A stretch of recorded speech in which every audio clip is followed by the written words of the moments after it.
Well, hello everyone, and welcome to the channel. And I am your host, Rochelle Emerson. If you're back, hey, welcome back. What's up? And if you're new, like and subscribe. You know you want to. Just go down there and just click that button. Click that button. I will never be accused of giving subliminal messages. Anyway, it's been a long week. A lot of crazy stuff going on, like in Chicago. Is there ever not crazy stuff going on in Chicago? Check out my video I did yesterday on how Chicago is a dumpster fire and all the ills that's going on. And then I heard some stuff today. No big surprise. During the COVID, Chicago, I guess, defrauded the government on millions of dollars that was meant for COVID school crap. And I thought, well, why did they need money for the students or the school during COVID when the kids were at home? I'm just asking questions here, because I was like, what? Why do they need all this money? Well, apparently some of these people who are in charge of Chicago were taking lavish vacations. Expensive hotel rooms. Good night. Who'd believe that? Oh, man. Yeah, you can't make this stuff up. Millions and millions of dollars these people squandered that was supposed to go to some kids' programs for COVID. Whatever. Anyway, we got a lot to get into today. I'm not going to ramble on too long. So today is going to be a debate between Andrew Wilson and Daniel Haqiqatjou. And the debate's topic is, which is best for society? Christianity or Islam? Now, these are important questions. I guess it's important if they're having to debate this. I mean, come on. We've seen goofier things, right? Even with Candace Owens' gobbledygook. Anyway, this is going to be a long debate, so we're just gonna plow through it. You can always stop it and then come back to it later. The beauty with YouTube is it does save your place, so kind of like Netflix does too when you're binge watching one of your favorite series. Guys, I started looking at Downton Abbey. I've seen it all the way through, and I think I'm on season one. I'm watching it again just here and there. I mean, for the past couple of weeks, I've watched maybe 4 episodes. I'm still on season 1. I think I'm going into episode 3 or 4.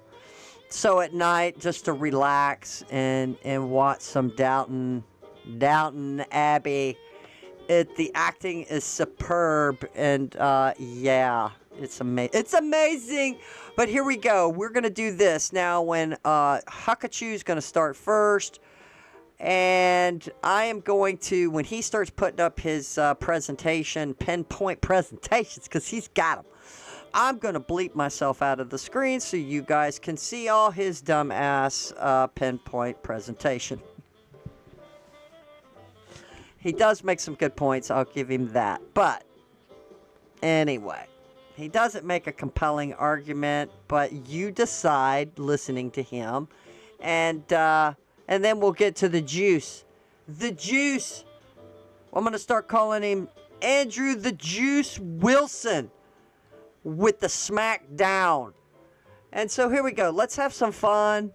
Relax, get you a beverage, get you some snacks, get you some popcorn, and bunker in, and let's have some fun with this debate. Hopefully I've got the levels right. Thanks for being with us. Can you hear me? Yes. Just 1 second. Let me just set this up.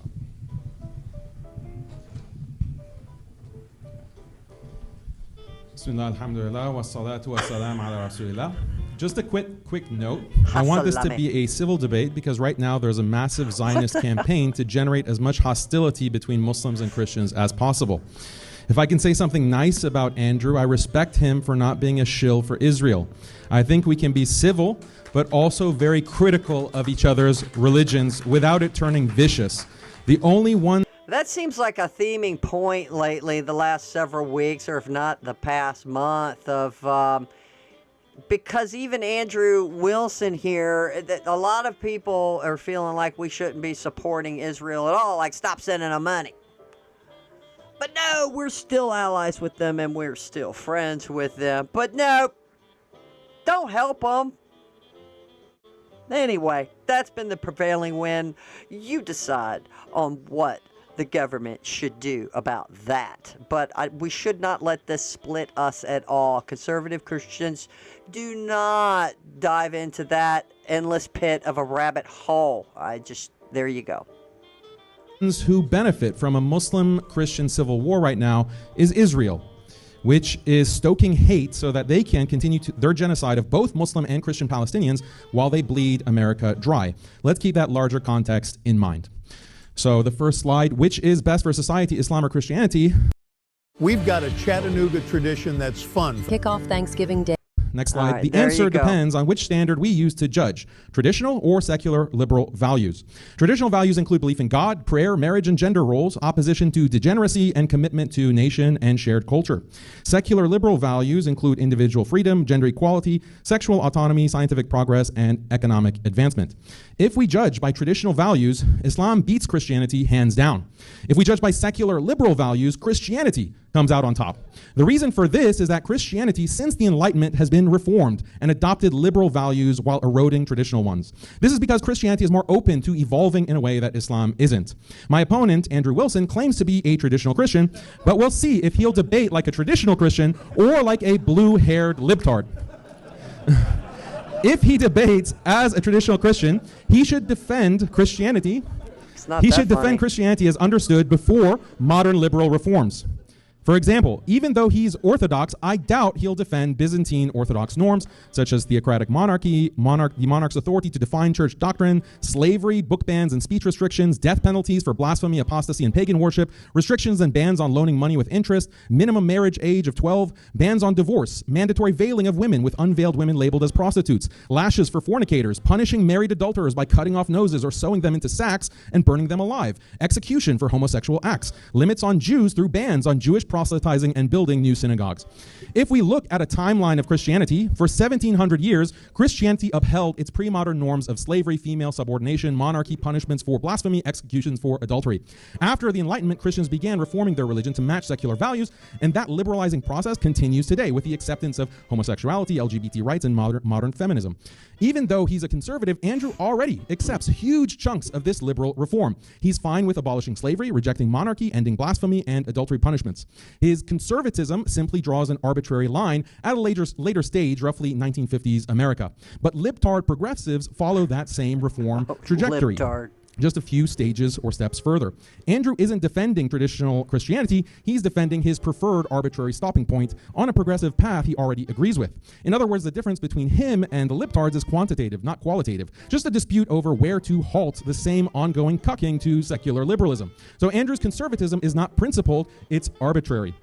Given this, I predict Andrew will debate like a blue-haired libtard today and use a pro-liberal strategy against Islam.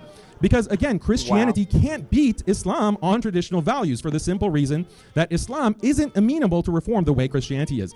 So he'll likely attack Islam exactly like a blue-haired alphabet person would by calling Islam backwards on marriage, gender roles, and scientific and economic progress. But if Andrew... Well, aren't they backwards? Aren't they backwards on it? I mean, they make their women wear the hijab. What? A lot of those countries over there in the Middle East, women can't even drive a car. They're not getting the education they need. And, well, I can't give I was going to start bringing up what Andrew's going to say. No, I can't give that away. But look, I mean, I'm refuting what he's saying is that, no, Christianity has been great for women. It's just the opposite of what he's saying. I don't know. I don't think, guys, it doesn't take a rocket scientist to see Middle Eastern women and how they walk around in public. They're completely covered, their face and everything. Like, there's no freedom. attacks Islam using secular liberal values, he faces a dilemma. Because tomorrow he's debating an atheist on whether Christianity or secular liberalism is better for society. So any pro-liberal standard that Andrew uses to judge Islam today, tomorrow that same liberal standard can be used by his atheist opponent to judge Christianity. For example, if he says Christianity is better than Islam because it gives women more rights and promotes more scientific progress and health, the atheist can argue that secular liberalism does even more of those things. Andrew knows this, so against the atheist tomorrow, he'll likely revert back to a traditional Christian stance, highlighting issues like LGBT, incest, and low birth rates. I'm not singling out... So what about Mandami in New York, where he was seen, there was videos of him yucking it up and clapping, and there was a trans guy dressed up as a woman with a bunch of that makeup on, and he's lip syncing to some stupid song, because that's what they do. They lip sync and stuff, and act like a woman. So yeah, so I guess that was okay for Mandami to do it to get elected. Like he's all sucking up to the no pun intended to the homosexual community. Andrew, all Christian debaters code switch. They know Christianity isn't as based as Islam on traditional values, nor as progressive as secularism on liberal values. Christianity is stuck in the middle between traditionalism and secularism. So to win against either Islam or secularism, Christians have no choice but to code switch depending on who they're debating. Putting aside this conceptual problem with Christian apologetics, how do we know that Islam is better for society than Christianity? Again, it depends on what values we adopt. Muslim and Christians generally subscribe to traditional values. In fact, all humans, due to biology, inherently value things like belief in a creator, marriage, family, and community. So let's see whether Islam or Christianity is better at promoting these things in society using the abundance of empirical data available. Let's start with a bird's eye view using the World Value Survey, a global project measuring beliefs, values, and cultural changes in over 100 countries. Their World Cultural Map from 2023 groups countries by religion. Protestant European countries are yellow, Orthodox is red, European Catholics are green, Latin America in light blue, and Islamic countries in gray. On the x-axis, countries that value individual self-expression and autonomy are further right on the graph. On the y-axis, countries that are more secular are higher up. The ones that have more traditional values are lower. So you can see in the bottom left, there are the Islamic countries that are more traditional, whereas the Christian countries are more secular and value individual autonomy. How about belief in God? Muslim countries show higher religiosity and belief in God than Christian ones. For example, Pew Research asked people in different countries if they believe in God. For nearly all the Muslim countries, the number was 100%, to such an extent that Pew concluded that nearly all Muslims surveyed believe in God.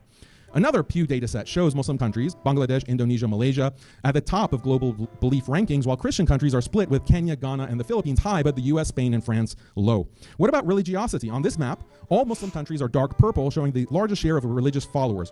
Christian countries, except Latin America, are much lower, like the US, Europe, and Russia. Pew studied how important religion is to people's lives. And for Muslim countries, they're dark yellow, indicating 80 to 100% of people saying religion is very important to them, while most Christian countries are much lower in gray and blue. The 2024 Integrated Values Survey confirms this. In majority Muslim countries like Indonesia and Egypt, over 97% say religion is very important, whereas in Christian countries like Mexico, the US, Russia, and Germany, religion matters far less. Another key metric is religious switching. Pew shows Christianity in red has the largest net loss of followers, while Islam in green has the highest net gain from... Well, he's right, because I think in Europe, the UK, America, in Mexico, obviously Canada's gone completely left. I think we all started going left. They were all going left-wing turd, libtard before we did, but it had an impact on morality. It had an impact on Christianity. There's lots of churches in England. They've lost a lot of followers.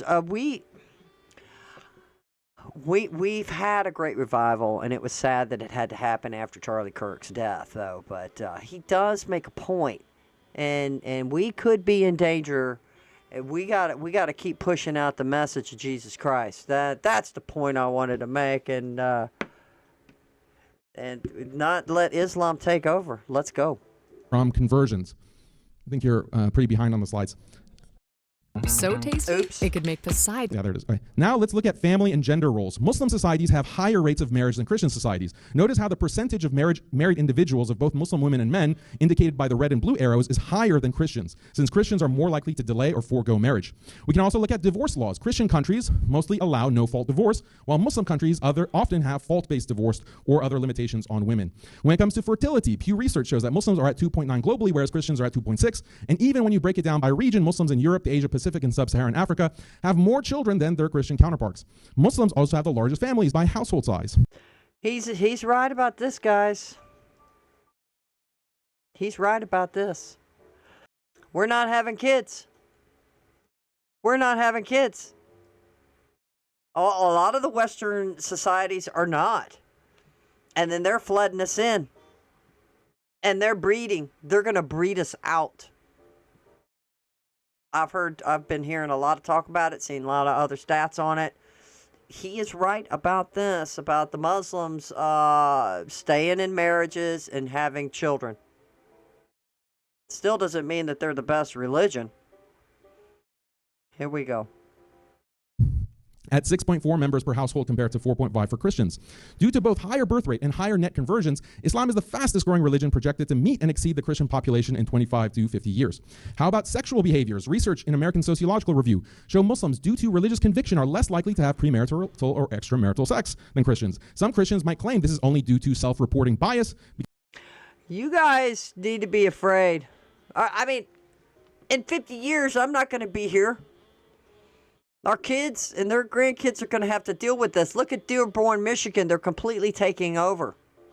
That's just the tip.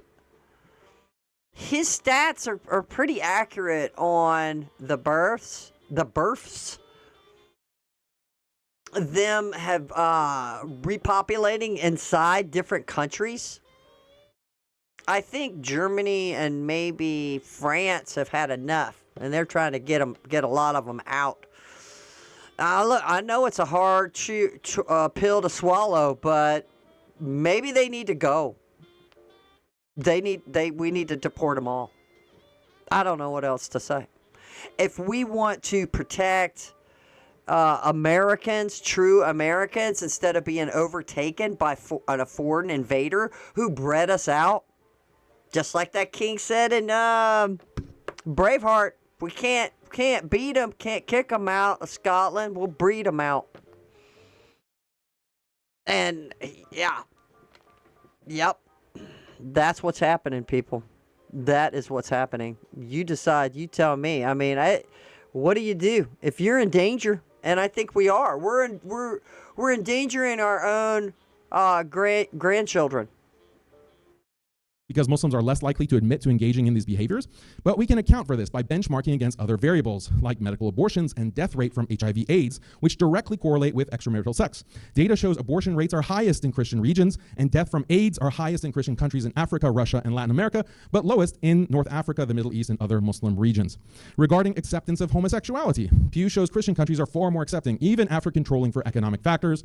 Regarding attitudes towards gender equality, World Value Survey asks whether men make better leaders than women, do men have more of a right to a job than women, etc. They took the answers to these questions to create a grading system which shows that Muslims are far below Christians. Now, if we were a bunch of liberal simps, we would count this in favor of the Christians. But since we're all red-pilled, we recognize that the Muslim countries are based and the Christians are simping. Same when it comes to other gender equality metrics. Christian countries, whether in the West or Latin America, Russia, value gender equality more than Muslims. That's a bad thing for many reasons. Looking at other societal health metrics, research shows Christian countries have much higher rates of alcohol and drug abuse. Controlling for economic differences, Muslim countries have lower homicide rates than Christian countries. Stephen Fish's book, Are Muslims Distinctive?, shows per capita murder rates are significantly lower in Muslim countries. Female homicide rates are also lower. Rates of rape and sexual violence are likewise lower in Muslim countries and highest in Christian countries. Multiple studies show that the suicide rate for Muslims is much lower. Now, wait a minute. So what's all that business happening in London? Over there. I don't know if y'all seen the news footage. People getting mugged, murdered, raped, beaten. The young white women are afraid to leave their flats. That's what they call them over there, flats. The beaches, they were showing, I was watching this small little clip. They were down at the beach, the news people, the guy doing the story, and they were talking to residents that had been there 50, 60 years. You know, they were older folks. It's like, wow, the whole beach is littered with, I said littered with Muslims, and trash everywhere, like they don't give a damn. just trash everywhere, trash in the place. There was some of the men were naked. I don't have that footage with me, but you could Google any kind of news outlets pertaining to people upset. The people, what was it? Tommy Robinson did a big rally protest. What has it been, a month? Whatever. Tommy Robinson, yeah, and AP was out there, and they were all doing that, and all of this stemmed from what's been happening over there from Muslims. From Muslims. The crime has shot like 200%. I mean, through the roof. The crime. And all kinds of heinous crimes. So he's just talking a bunch of gobbledygook. 'Cause I don't believe it. Now, maybe in their own country, but then you had a couple 100,000 of them swarm, or not if a million, swarm London and all of those areas and just wreaking havoc. But they're not doing it in their country, huh? Christians. These stats show Islam outperforms Christianity in upholding religion, marriage, family, and community, making Islam better for society. We can examine why Islam consistently excels in these areas. First, Muslims are much more attached to religion than Christians because Islam is more compelling and intuitive than Christianity. For example, monotheism is easier to grasp than the Trinity. Islam is also more historically... What do y'all think about that? Monotheism is easier to grasp than the Trinity. Now, we always say that we only believe in one God. And like they're saying Allah's their God, they only believe in one God. But we consider God, the Father, the Holy Spirit, and the Son are all one. Yeah, it's really hard to comprehend, but there you have it. But we still say we serve and worship one God. So, what do you think about his take on that? I'm just saying, he's just throwing stuff out there. Preserved. Carbon dating confirms that the Quran Muslims read today traces to the Prophet Muhammad sallallahu alaihi wasallam. By contrast, the Bible has evolved through layers of editing and reflects the theology of Paul far more than the teachings of Jesus. Islam also has better preserved. So every time they say the Prophet Muhammad, they go Allah Akbar. Did you see what he did when it goes like the Prophet Muhammad? What the hell? That's retarded. Traditional life and family through a clear, comprehensive system of Sharia. Christianity, by contrast, offers only broad, highly malleable principles that different Christian groups interpret in conflicting and often contradictory ways. A Christian rebuttal could be that even if Islam excels at traditional values, it falls short on secular ones like individual freedom, self-expression, and scientific or economic progress. Christianity, they could argue, wins overall because it blends the best of both worlds, preserving core morals while still enabling the modern achievements of the Christian West: more freedom, science, technology, and higher GDP. This argument has fundamental problems, however. First, is Western prosperity due to Christianity or secularism? For example, how much of Western greatness comes from pre-Christian traditions like Greece and Rome? Furthermore, if Christianity drives prosperity, why haven't the oldest Christian nations like Ethiopia and Armenia matched the West's success? Likewise, recently Christianized societies like El Salvador and the Philippines have no comparable prosperity. Finally, why do more devoutly Christian societies have higher poverty and violent crime than more secularized? I think a lot of those countries he's just named, there's a big portion of Islam in there, and those people are oppressed, and their governments suck. That's why they don't have a democracy, a capitalistic society like America. That's why they suck. I don't know. What do you think? I mean, damn. All of those countries, they have all kinds of problems, so much poverty. Then people are living in huts. Remember Obama's brother, was it his brother or his father, lived in a hut? Rush Limbaugh used to talk about it all the time. It was hysterical. These people are dirt poor. What the hell? It's their government suck. Not just because some of them are they could be Christian but be oppressed by their government. I don't know. Just saying. Christian ones.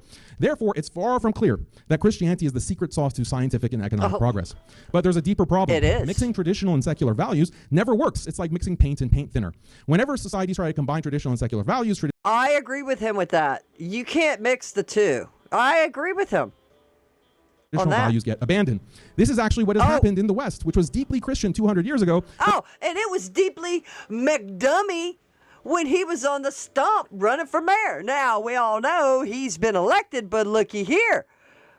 That looks just like the people that were in an image, a video of him yucking it up and dancing and laughing and clapping his hands to a drag queen. Oh, so what's good for the goose? Is it good for the gander? Is it now? Oh, the hypocrisy. The hypocrisy. Nah, they'll just,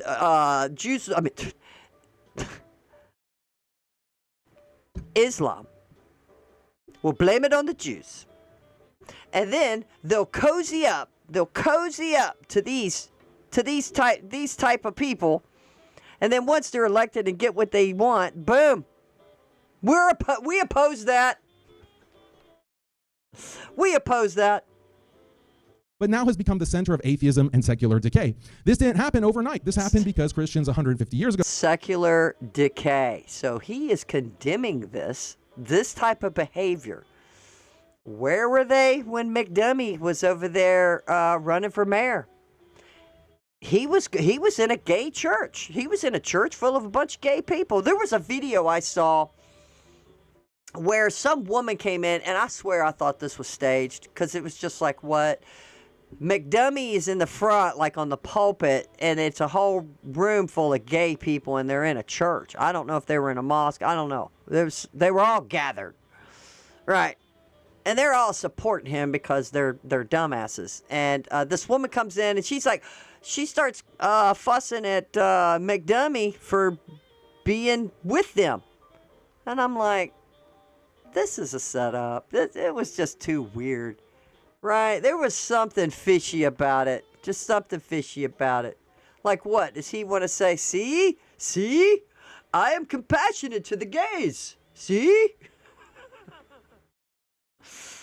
Try to mix traditional Christianity with the secular idea of progress. This happens because traditional values are based on duties. Preserving religion requires imposing duties on people to worship. Preserving family requires imposing duties limiting sexual freedom and providing care for children and the elderly. Preserving a nation requires duties to uphold shared norms, honor national symbols, or limit immigration. So preserving traditional values necessitates all these duties. The problem is duties are hard work requiring personal sacrifice. Because of this, duties necessarily restrict individual liberties while also generating inequality and discrimination. This is a problem for secular liberalism, which strives to free people burdened by duties. So the secular liberal system gradually eliminates duties to maximize individual freedom. This is done through two means: moral progress and scientific progress. Moral progress means, for example, liberating women by telling them they don't have a moral duty to serve their husbands. Scientific progress means inventing AI companies for the elderly so that little Bobby doesn't have to spend time talking to grandpa. Wow. Usually we think of progress as a good thing, but clearly progress can seriously damage society. Okay, so they want us to be back in the Stone Age. They want us back 200-300 years. To them, that's the good old days. They want to get back to the good old days. That's what they want.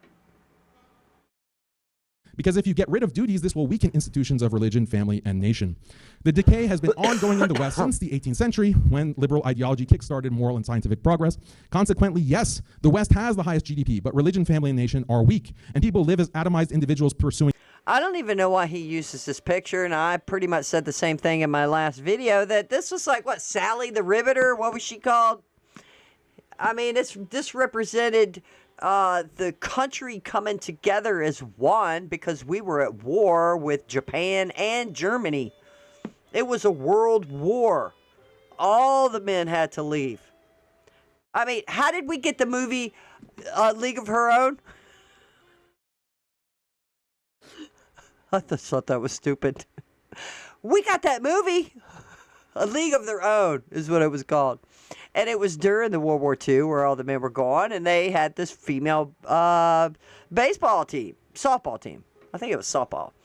And they would travel the countryside and entertain, I guess, older folks who couldn't go off, older men who couldn't go off to war, to entertain people in different cities across the country. But Sally the Riveter, she represents a lot of what we sacrificed and what we went through so we could have freedoms in America. Endless pleasure through tech-driven consumption. If you watch tech elites shaping Western society, you'll notice their transhumanist vision, Neuralink AI, etc. This is the logical endpoint of unchecked moral and scientific progress. The question is, which religion can stop this? Christianity has already adopted liberal secularism. Sorry. Actually, he has an interesting point on the AI and the secularism and the Enlightenment and opening the mind and hooking gadgets up to your brain to make you smarter, or things to maybe try to make you live longer. I don't know what's going to happen with this AI stuff. I mean, Trump's been touting it for weeks, that they're building these massive AI, I guess you'd call them a plant, which I would assume, and they're so big, they have to build their own electrical grid, their own power supply to power this thing, and it's probably just a big bunker of servers that have to stay at a certain temperature to hold all of this information. And I think Tony Blair made a statement not too long ago. He was saying that because the UK just come out and said, you cannot work unless you have a digital ID. So Tony Blair said, we have to have a basically saying a giant grid or some kind of giant server to compile all, so they can get everybody on the digital ID in the beast, this giant beast, to hold all the digital IDs and to know everything about you. He said this just like a couple weeks ago, and I think Bill Gates was there. So Bill Gates is all for this, y'all. Now, he did come out and say, hey, I was wrong on climate change, but now he's saying, hey, trust me on this, bro.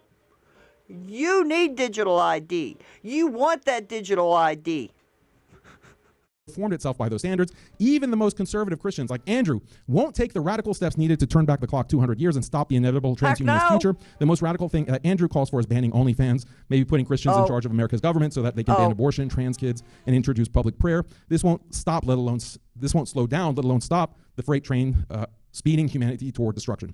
Islam, by contrast, offers the Sharia, comprehensive moral and legal, a comprehensive moral and legal framework that governs every dimension of life, individual conduct, family structure, community obligations, and social order. It does not merely tweak the secular liberal system, it represents a fundamentally different paradigm, and because Islam preserves a duty-based morality rather than dissolving it, it retains the internal resources to resist the liberal atomization and technological dehumanization. Thank you very much for that opening. Well, I wanted him to keep saying duties. I agree with him that, now he wasn't saying, hey guys, you white Anglo-Saxons need to start breeding because we're going to breed you out. He didn't say it like that. He's just saying, they stayed married, the percentage of their marriage and stuff, and they are having children. And we are not. Either we're not having children, or people who want to have children are having problems having children. Did anybody watch The Handmaid's Tale? Good Lord. Anyway, we won't be in a society like that, but they had a problem having children, which is, what is it, irony, ironic, whatever, shows kind of mirror what's happening in real life. But he's right on that. If the path continues the way it's going, they will be the dominant religion, and they will dominate the world as far as the outpopulate as far as race. And then I guess either Hispanics would be next, and then whites, and then blacks. Because I don't think Hispanic people are aborting their children either. So he's right about that. I don't think, he didn't prove to me that Islam could be a better way for society because of the history of Islam. And he didn't bring up all the dark and all the other stuff that had been going on, and the I won't mention the Zoot, okay? I won't go there. But wow. Islam better than Christianity. Did he get his point across? Did he prove to you that it should be because of the stats and the charts that he showed? Yeah, we're aborting our children. We've opened the door to secularism. I agree with him on that.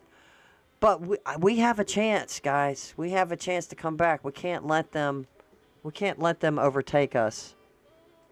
From Daniel.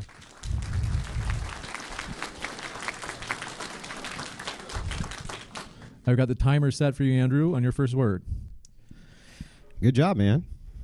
The fun thing about debate is you get to actually get in the mind of your opponent. Over 500,000 women have already complaining they lost weight. What? What happened? Oh, we're gonna get the slides on this one, I think. The fun thing about debate is you get to actually get in the mind of your opponent. You get to study and dissect the things that they say and believe. After watching Daniel for hours, a few things became obvious. The first, he's a far better Muslim apologist than I am a Christian apologist, that's for sure. But he's far weaker on politics than myself and the nature of the world. The second is that he's an above-average debater, but he ain't quite God tier.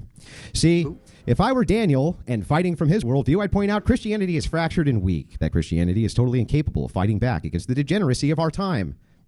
Its impotence has led to social categories of degeneracy at levels nobody could have predicted, especially with the advent of the internet. I would point out Muslim societies don't work that way, that Muslims have feminism and degens under control, that everything in modern-day Christians in the West are fighting for against degeneracy, Islam has already achieved in their lands. That's what I would do if I were Daniel. When talking about which is better for society, Islam or Christianity, this becomes a powerful argument. But I'd go a step further if I were Daniel. I'd also say my opponent will argue like an atheist progressive. That Andrew Wilson, the guy who promotes anti-feminist and egalitarian doctrine, is going to sit up here and act like an egalitarian progressive and cry about Islam being mean to the women and cry... Hold up. Let me fix him back to normal. ...about Islam not being very nice to the gays. Well, you were fucking wrong. Sadly for Daniel, while this tactic would normally be effective against a sewing circle Christian, I'm not part of that cast, sir. Ooh. Now, let me get into my argument for why Christianity makes better societies than Islam, and it's pretty simple. Islamic societies breed an inbred population. Next slide, please. Wait a second. When I did this yesterday or the other day, we did not have his slide presentation. It was not on there. Oh my gosh. This is insane.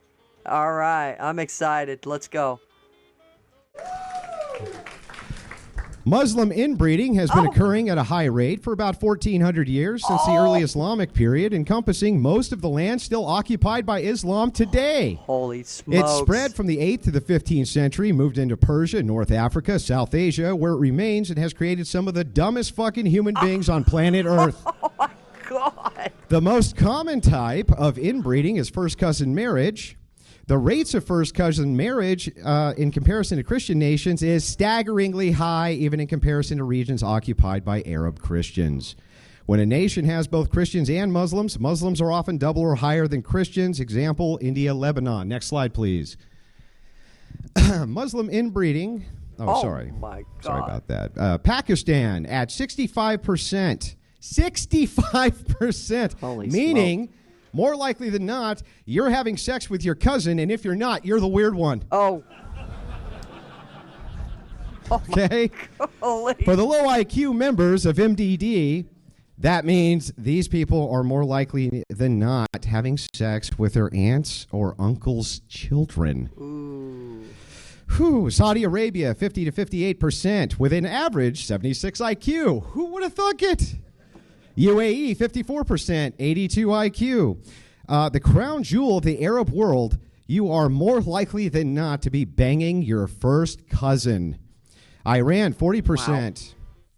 80 IQ. Yemen, 45%, 62.9 IQ. Qatar, 30%, 80.8 IQ. Wow. Now, we're going to continue, right? Oman, 36%, 78. Syria, 39%, 74 IQ. Turkey, 25%, 86 IQ. Jordan, 32%, 80 IQ. Egypt, 32%, 76 IQ. It goes on and on and on, and it just never gets better. Next slide, please. Oh, no. Thank you. Compared to Christian countries, let's take a look. Usually less than 1%. Join ICE with bonuses up to $50,000. Now, I wonder why Christians build better societies, ladies and gentlemen. Now, let's keep going. We want to pull up the slide here, moving right along. As countries become more Christian, inbreeding declines. Oh. Right? We can see this from church intervention in Spain, 20 to 30% post-Reconquista. Catholic Church banned cousin marriages for commoners. Papal dispensations sold for royals. Italy, similar high rates in the medieval period. The church enforced bans over the century. France, high medieval. Canon law prohibited marriage within 4 degrees of relation. Modern Western Europe, it's not just the cultural norm, but let me tell you exactly how much of a cultural norm it is. Even in European nations where marrying your first cousin is legal, they don't do it. They because don't of the do it. Did y'all have an inkling or a thought of what your rebuttal to Daniel Haqiqatjou would have been? Would you have taken this route of inbreeding to defend the Christian society? This is insane. And look at his title. Look at this title. Countries become more Christian, inbreeding declines. This is insane. I thought he'd probably bring up Muhammad, Allah Akbar, marrying Alicia that's 9 years old. Elisa, whatever. Aisha, I guess that's what they call her. 9 years old. He had a bunch of wives. He was like in his 50s when he did this. And then I guess he also married his cousin, so they all do it too. So now you've had 1,400 years of inbreeding. But I would have thought he would have attacked them on how they're terrorists. There's this, there's that. But the inbreeding, did you think he would have went that route? I don't know. That's crazy. And epic. What a burn. What a burn. Isn't that wild? Africa shows the more Christians and less Muslim the societies become, the better they do. Let's just take a look at Nigeria. Okay, we can go down the list here. 50% Nigeria, 20 to 30% first cousin marriage. Isn't that crazy?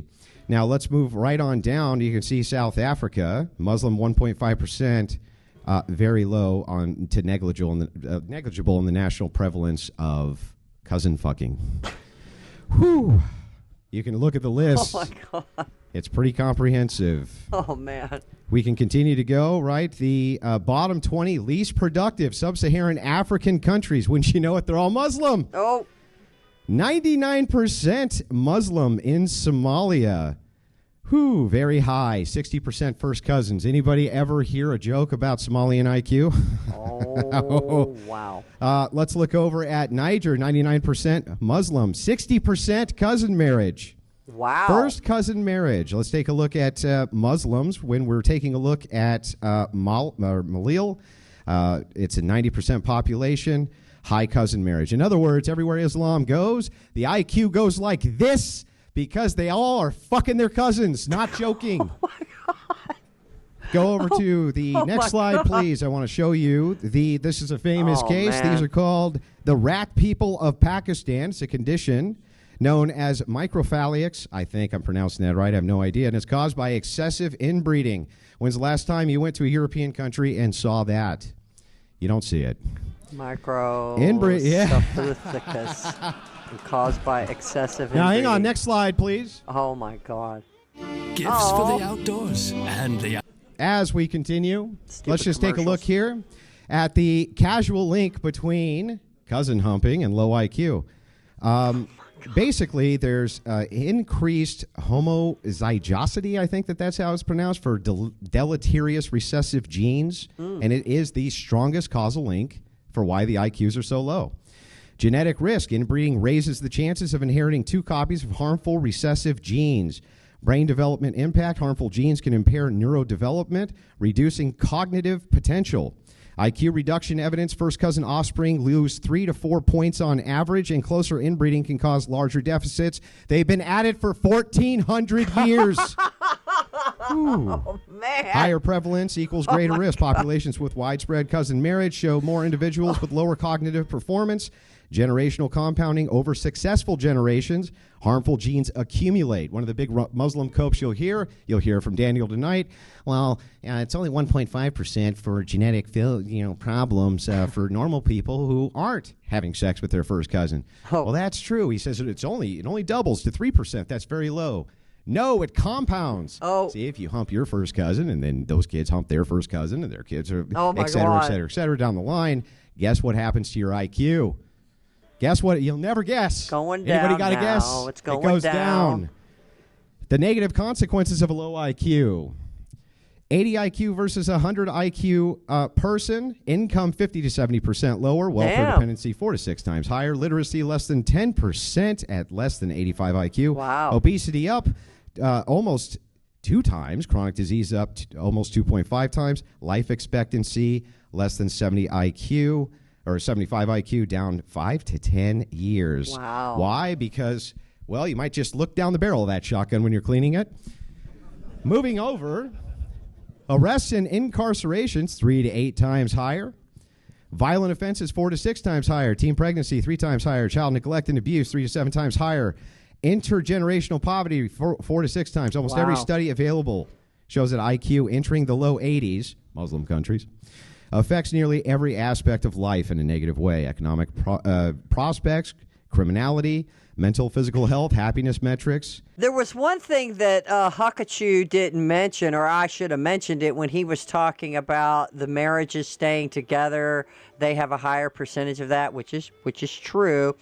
But I was watching IP's debate last night or the night before, and his debate was on. He was basically saying, well, I don't know what statistic he pulled up. Y'all will have to, maybe I'll put that link in the description. You can watch IP's debate. He debated this guy, and it was like, oh my God.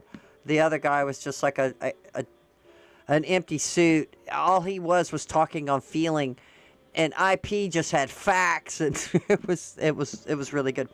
But anyway, he was bringing up the stats of the abuse that Muslim men give to their women, and he was also bringing up verses out of the Quran, which I don't think they call them verses. They call them something else, but whatever. For ignorant state of purpose, I'm going to call them verses. So he pulls up some verses saying, like, basically, if she don't do what you want her to do, you do this, and if she then you do this, and then you do that.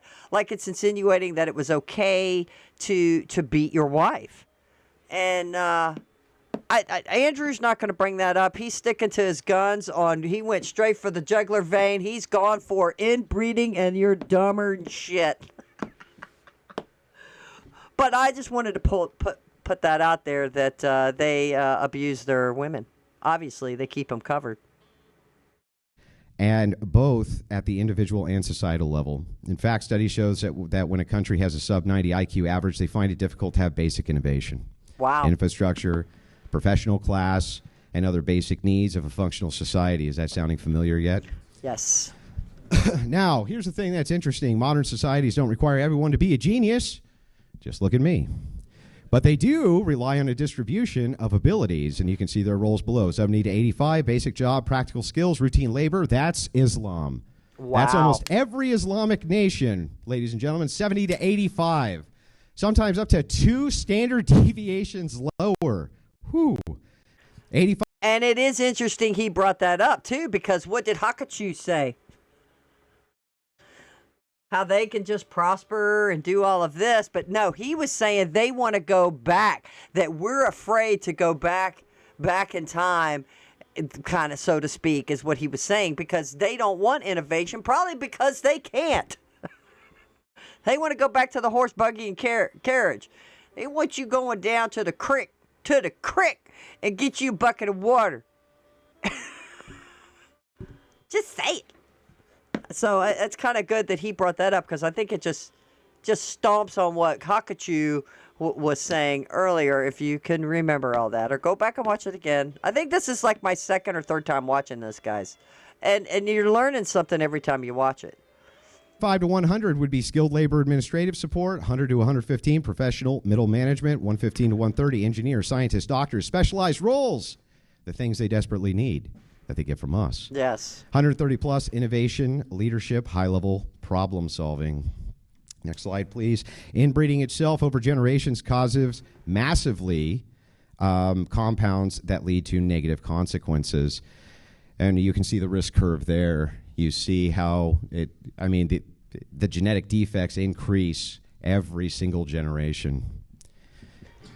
Yeah. Oh. Creator like myself. Moving over. I wish we could have a better view of Haqiqatjou, because he's all like doing this. And like when he's talking about these people are stupid and inbreeding and showing these pictures, I was watching AP had it, or there's a clip when I did in my video the other day, it had them zoomed in on them. And you could actually see, it's like Daniel sweating. He's sweating during all of Andrew's presentation. It's crazy. But anyway, if you can, I know it's little and there's nothing I can do about it, but watch Daniel Haqiqatjou's expressions. I just want to point this out on the last slide. Islam took an ethnic people that were at the heart of being the top of civilization. And through generations of Islam and inbreeding has turned them into the lowest IQ, some of the stupidest people on planet Earth. Literally. You think I'm being mean? I'm not. They're literally some of the stupidest people on planet Earth. Holy shit. Everywhere Islam goes, inbreeding increases and societies become worse. Where Christianity goes, inbreeding decreases, so societies do better in almost every material way. Let's just point out here, as I wrap this up. Wow. 1 second. So it's clear here that my argument summarized, though this isn't its entirety, is that Islam creates huge societies with large swaths of people with IQs so collectively low, they would be considered developmentally challenged, borderline retarded here in the West. Not kidding. He's not. Due to this side effect, force doctrine becomes the order of the day. Oh, my God. Because the technological difference in capabilities of each people group is so vastly different, think Apollo mission compared to Starship Enterprise, Islam must literally bank on the benevolence of Christians to not wipe them off the face of planet Earth. They are basically the feminists of the East, totally reliant on the goodwill and benevolence of global Christianity, not to just not exterminate them. Okay? Bird. And take their resources, always appealing to the mightier force for their existence and the benevolence of that very people group who Daniel today is arguing doesn't make better societies, which is a laughable proposition. Wow. Even absent the degeneracy of a people group must be able to competently defend itself or bank on the benevolence of the people group, which can. And almost everybody is going to prefer the society that can. Imagine the irony here of arguing against the very Christians you find inadequate morally, yet bank on their moral benevolence to not wipe your low IQ fucking asses off the face of planet Earth. Thank you. Mic drop. Mic drop.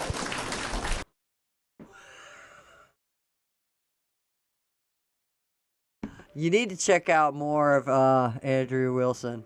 Damn. He doesn't hold back. He's on Piers Morgan sometimes. Wow, there'll be some debates there. Watch him go at it with Destiny. That's another good one, because y'all know Destiny's a big time. He's the blue-haired libtard. I don't know why Haqiqatjou here in his slide projection portrayed Andrew as like a destiny. I thought it was stupid, and the crowd was kind of laughing, which sounded only like maybe some of the Muslims that were in the crowd for Haqiqatjou that were laughing at that because it was stupid. He didn't even look nothing like Destiny, but anyway. So far, so now you've heard both openings. At this point, now they're going to go back and forth, and we're going to continue to watch it. Now they're going to have open forum. I think they each get like maybe 8 minutes or something. So they're going to rebuttal, I guess, each other's argument or whatever, or attack each other's argument through this next section. I think. But it gets good. It's good to go back and forth, and we're gonna look at it. But at this point, what do you think? At this point, what is the better society structure to enhance the society or to hold it back? Now, Haqiqatjou over here says, we're afraid to go back. Why do they want us to go back? They don't want us to go for AI. They don't want all this technology, but damn, they sure are using it. Haqiqatjou here has a YouTube channel. They film things, so they're using all the resources for technology to get out their Islamic message.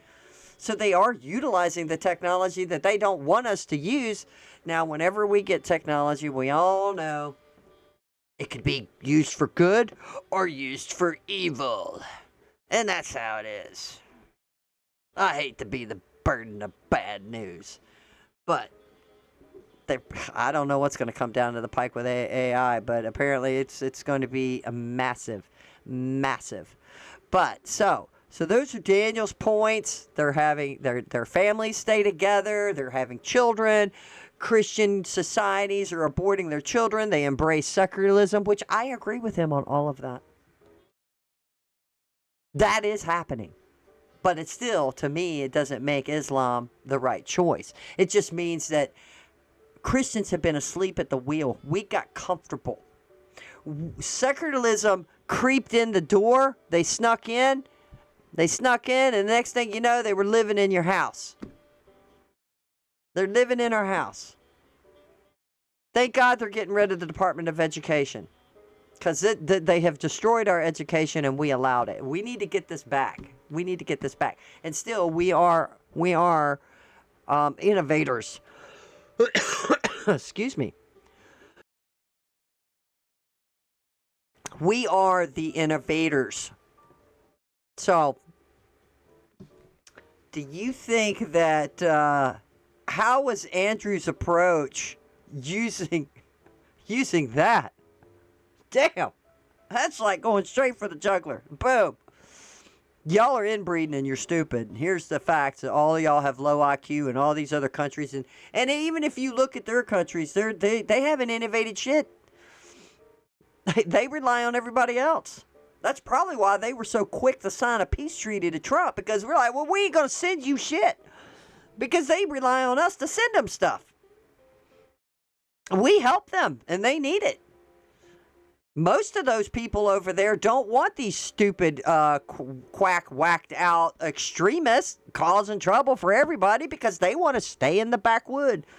They don't want to get out of from 2,000 years ago. If they could, that's how they'd stay. All right, I got hot. It got hot. So. We're going to pick it right back up, and now let's hear what they're going to do now. Let's go.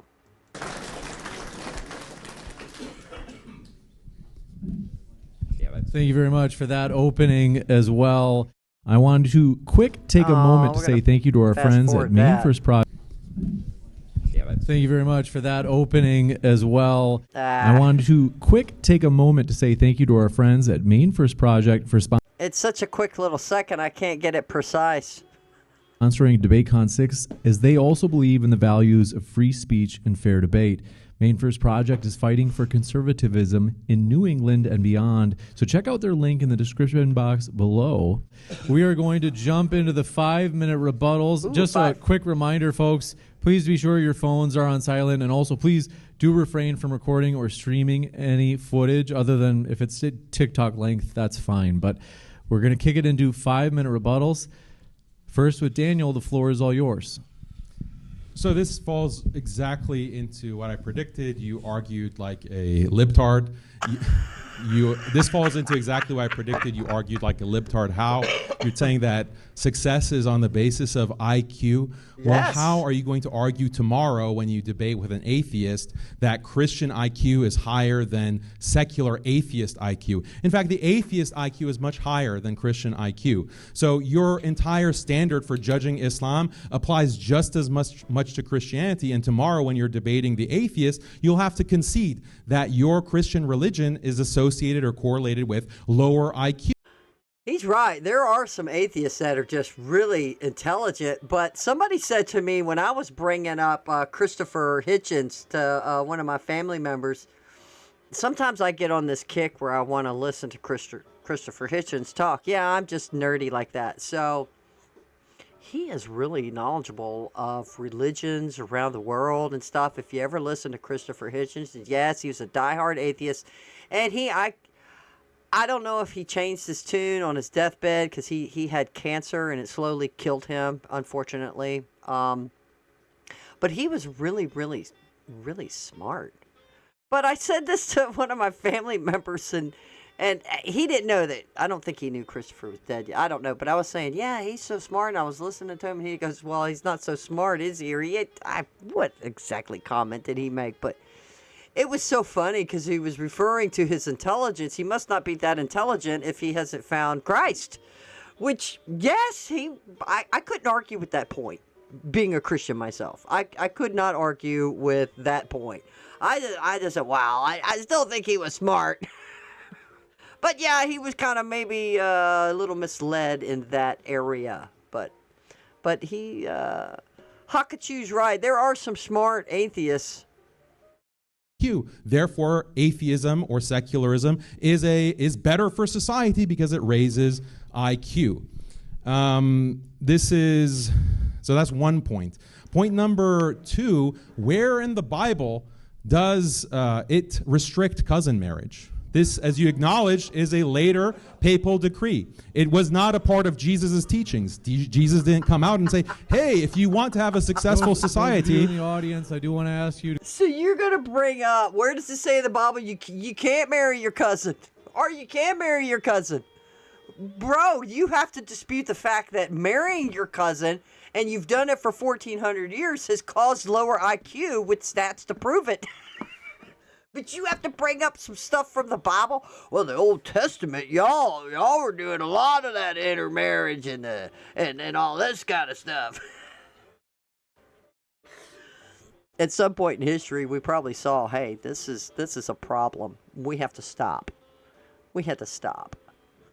I mean, I think they think maybe Nero and some of the rulers in Rome are probably the product of the ancestral breeding that caused them. They were just lunatics, right? It might have had something to do with them with that. Who knows? But over time, we're like, hey, man, I guess we figured it out. Nah, we can't be doing this, and we put a stop to it, right? Let's see how he's going to say. Let's do. This is good. To keep it down so we can hear the speaker. Jesus didn't say, oh, hey, if you want success and you want to have a prosperous society, you shouldn't marry your cousin. Jesus never had this apparently essential Christian teaching that is the key to success on earth. That's your whole argument against Islam, and it's found nowhere in Jesus' teachings. It's found nowhere in the early church fathers' teachings. This is something that came later. And also, when it was decreed that cousin marriage is considered to be incest, it wasn't on the basis of IQ. This is something that you have adopted from who? From atheists, from secularists, from those who are doing secular science to discover these medical problems or IQ levels. Secular science discovered that you can be retarded if you practice in incest. Am my ears hearing this correctly? Is this his argument? I'm not a biologist or a scientist, but I know that there's data and scientific studies that show, and we know this, and it happens in animals too. Pure breeding animals have more health problems than a mutt. maybe a lot of us are mutts, right? Because we're not a product of incest. Oh, wow. This is crazy. His argument, I mean, he's against the science. How can we prosper without science? Oh, yeah, there's scientists out there that are secular and probably they're atheists, or they're just, their mind, they're so smart, they're just focused on their science. Nothing else matters but mathematics and the facts and finding the solutions and the equations to get to point A to point B and whatever it is they're trying to solve. Because they certainly haven't solved the mystery of the universe. And there's scientists out there that are Christians. But they still do science. Because science does tell us a lot. Anyway, they want us to go backwards, people. Do you still want Islam? Or do you still think Christianity's looking pretty good right now? So your entire standard for judging Islam is not a Christian standard, it's not a biblical standard, it's not an Orthodox church standard. This is coming only from atheists, from atheistic science. Second of all, if IQ is such end-all, be-all, Christian societies, if you bring up a country list of countries by IQ, many Christian countries are on the bottom there. I don't know if you consider them to be true Christians because they're not white, but they're also at 80 IQ, 70 IQ. Which ones? Look at Sub-Saharan Africa, look at Latin America, look at the Philippines. Ooh, it's also he said comparable Latin with Muslim countries. Do you consider them to be Christians or not? Also, go back to the Middle Ages. IQ was much lower in the Middle Ages in Christian societies. Why that has changed is because of the Flynn effect. Look at Andrew. IQ has increased globally over the world, across the world, because of the Flynn effect. So if you have a problem, again, with lower IQ, look at medieval or Middle Age Christian societies. And also, here's another big problem. I want to see IQ stats, is also buddy. linked with race. So if you want to prioritize high IQ, you should discourage interbreeding between races. Why should higher average IQ from Asians or whites or Jews or whatever race that has a higher average IQ, Christianity encourages or allows interbreeding between the races? That will result in a lower IQ. So you should be against that because that's going to, over time, lower the average IQ of society. So that should be something that you need to oppose to be consistent. Interracial marriage or interracial breeding should be contrary to your point, or contrary to your... I did not Google and I did not go research if he's correct on the science, because apparently he doesn't like secular science. But he's pointing out science. He's using science stats. I don't know. I'm anxious to see what Andrew's going to say, because I'm not sure on those stats if interracial... excuse me. I hate it when that happens. I'm not sure if interracial breeding, having children, causes a lower IQ. I don't know. I'm going to have to make a note of that, and I will look it up. But we're going to get through the rest of this because we got a long ways to go. Here we go. Your position. Also, yeah, I mean, I'm just shocked that your entire argument about why Christianity is better than Islam is a cousin marriage argument. That's like shocking because it just works so far against you. The stats were staggering. So, if IQ is the end-all, be-all of what makes a society good, then Christianity loses to atheism and secularism. Like, case closed. So, like, and many Christian societies are low IQ, as in the same way as certain Muslim countries. The thing about the difference between me and you is my values are based on marriage, family, traditional values of that nature, not atheistic values of IQ and intelligence.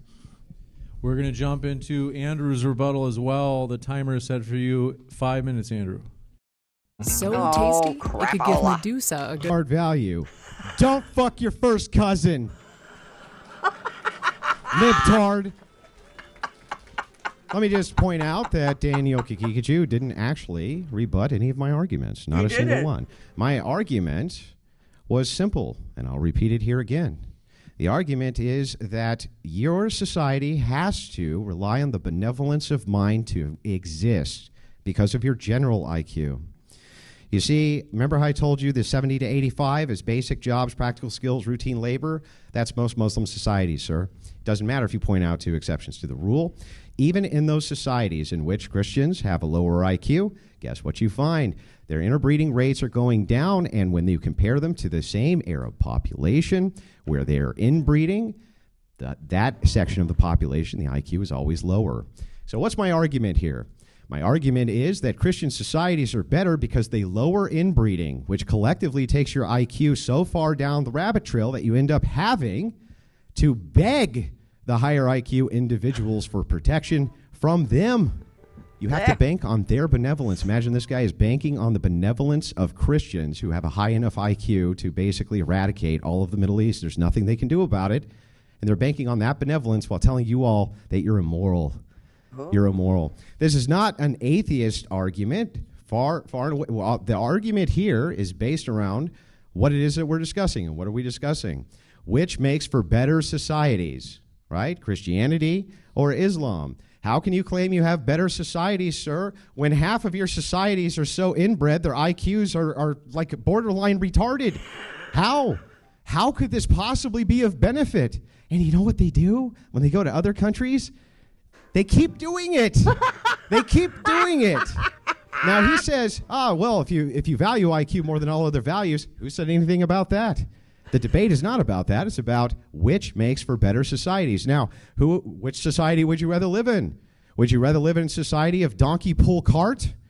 Right? Donkey pull cart?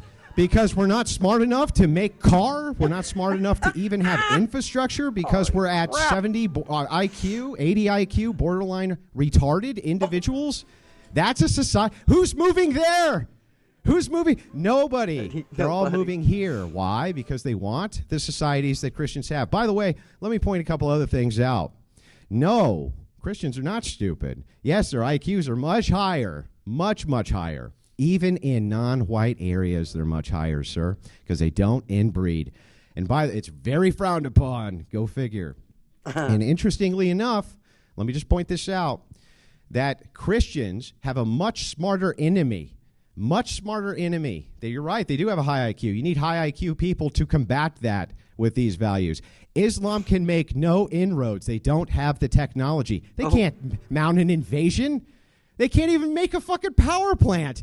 Right? How are they going to do that? Daniel, what's your big plan? His big plan is to bank on the fact that there's enough suicidal empathy in the West to keep on importing Muslims. That's about it. That's it. That could be his only plan. These people can't make armies. That requires massive organization and mobilization. You think that these people could ever attack the West? That's a laughable prospect. He started with Zionism. He has 10 million Jews in his backyard. They can't do shit about it. Nothing. 1 billion versus 10 million, they can't do anything. They launch their entire missile payload. It does nothing because of the IQ difference in these regions. The IQ difference is so wide that if they even tried to collectivize, it would still be done, and they know it. And they can't collectivize anyway because it requires a high enough IQ to follow orders. Holy smokes. What a bird. So that's my argument. My argument basically is very simple. You're retarded. You have to have a high enough IQ to have a society to begin with. Christians make it by lowering everywhere they go. You fucking your family members. My God. Back to you, Daniel. Oh, my God. Look at Daniel's face.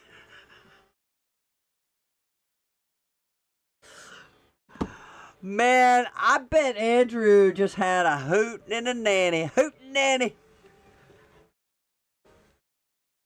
He called him retarded the whole time. All your people been retarded for 1,400 years. You're too dumb. What'd he say? What, 80 million to 10 million? Whatever. Threw every bomb in Israel. Can't get rid of 10 million people? Because y'all are dumb. You're retarded. Good Lord. This is insane. I've never seen a debate like this before. Wow, what a topic Andrew picked. And the stats to back it up. It's incredible. It's amazing. All right, let's hear what Haqiqatjou's going to say. Hakaloogie. Refresh your crap. space with the mirrors. You can find Hakaloogie. With that, we have 60 minutes of open dialogue, though the open dialogue is broken into 90-second segments, just to be sure there's no interruptions. Daniel, we're ready for you for your first 90 seconds. Sure. So he said that I didn't address his argument that Muslims rely on Christian benevolence because Christians have such high IQ that they could just technologically eliminate Muslims whenever they wanted. I guess they could. Christians are at the mercy of atheists. Christians are at the mercy of higher IQ atheists. Christians are at the mercy of higher IQ Ashkenazi Jews.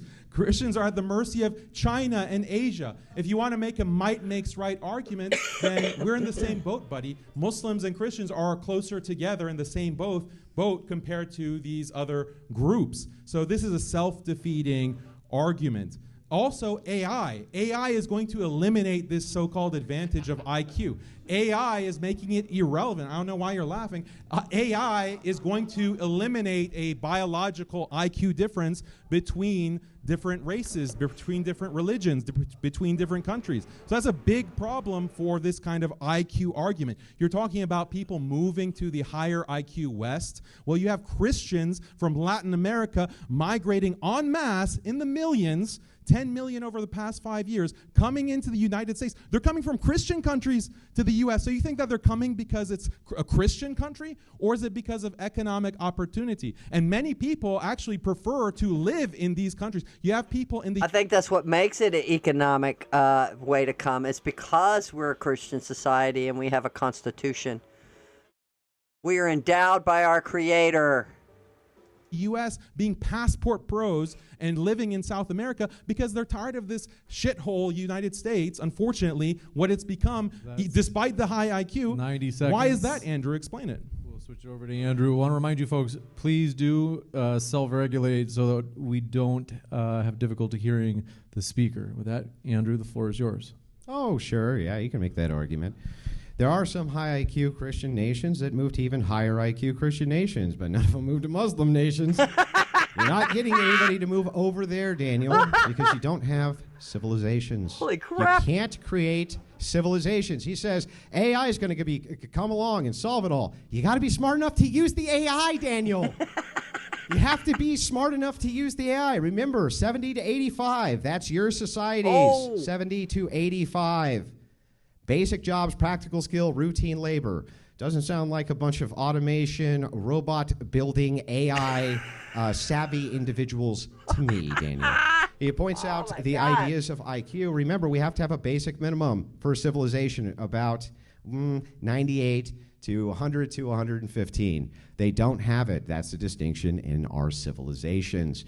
And it's because of one value. Christians outlaw screwing your own family members. That's it, simple. They outlawed. It's no good, and even in places where it's legal. We must be adhering to the ecclesiology here, Daniel, because where it's legal, people still ain't banging their cousins. That's your societies, the ones that you build. And what you have built is a collective of some of the dumbest people on planet Earth who are at the mercy of Christians. And don't try to cope and say, no, they're at the mercy of the atheists.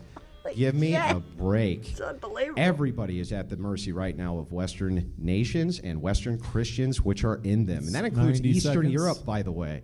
So this is all cope. He hasn't refuted any of the arguments. How can he possibly say these low IQ societies, which Islam creates, are better than the ones Christians do on this one principle? I want to hear it.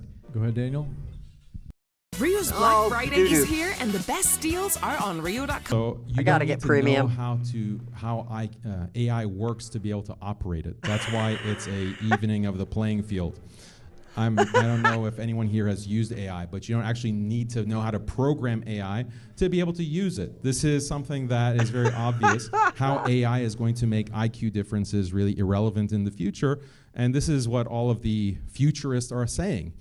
Second of all, you have Christians in more religious Christian countries going to less religious Christian countries. You have, again, the sub-Saharan Africans, you have the Latin Americans who are Christian going into more secularized nations. So this is, again, an argument for secularism, not for Christianity. You say that there are no Christians moving to Muslim countries. What about all the Christians in Africa, in the Philippines, in Southeast Asia that go to Dubai, that go to the UAE, that go to Saudi? I heard. That is a counterexample to your really bizarre claim. You also, again, look at what makes a society great. I think that's the overarching point that is so hard to believe that a Christian would make this argument. I value marriage. I value children. I value having big families. I value belief in God. I believe church attendance or like religious attendance to places of worship. These are the things that I find valuable, and I showed you how within Muslim countries, all of these things are higher, despite having a lower IQ, which I'll grant you. Did you say over or 10 seconds? No, Said I grant you that. Right, Andrew? What? Yeah, so this is really funny. Imagine the irony of saying this.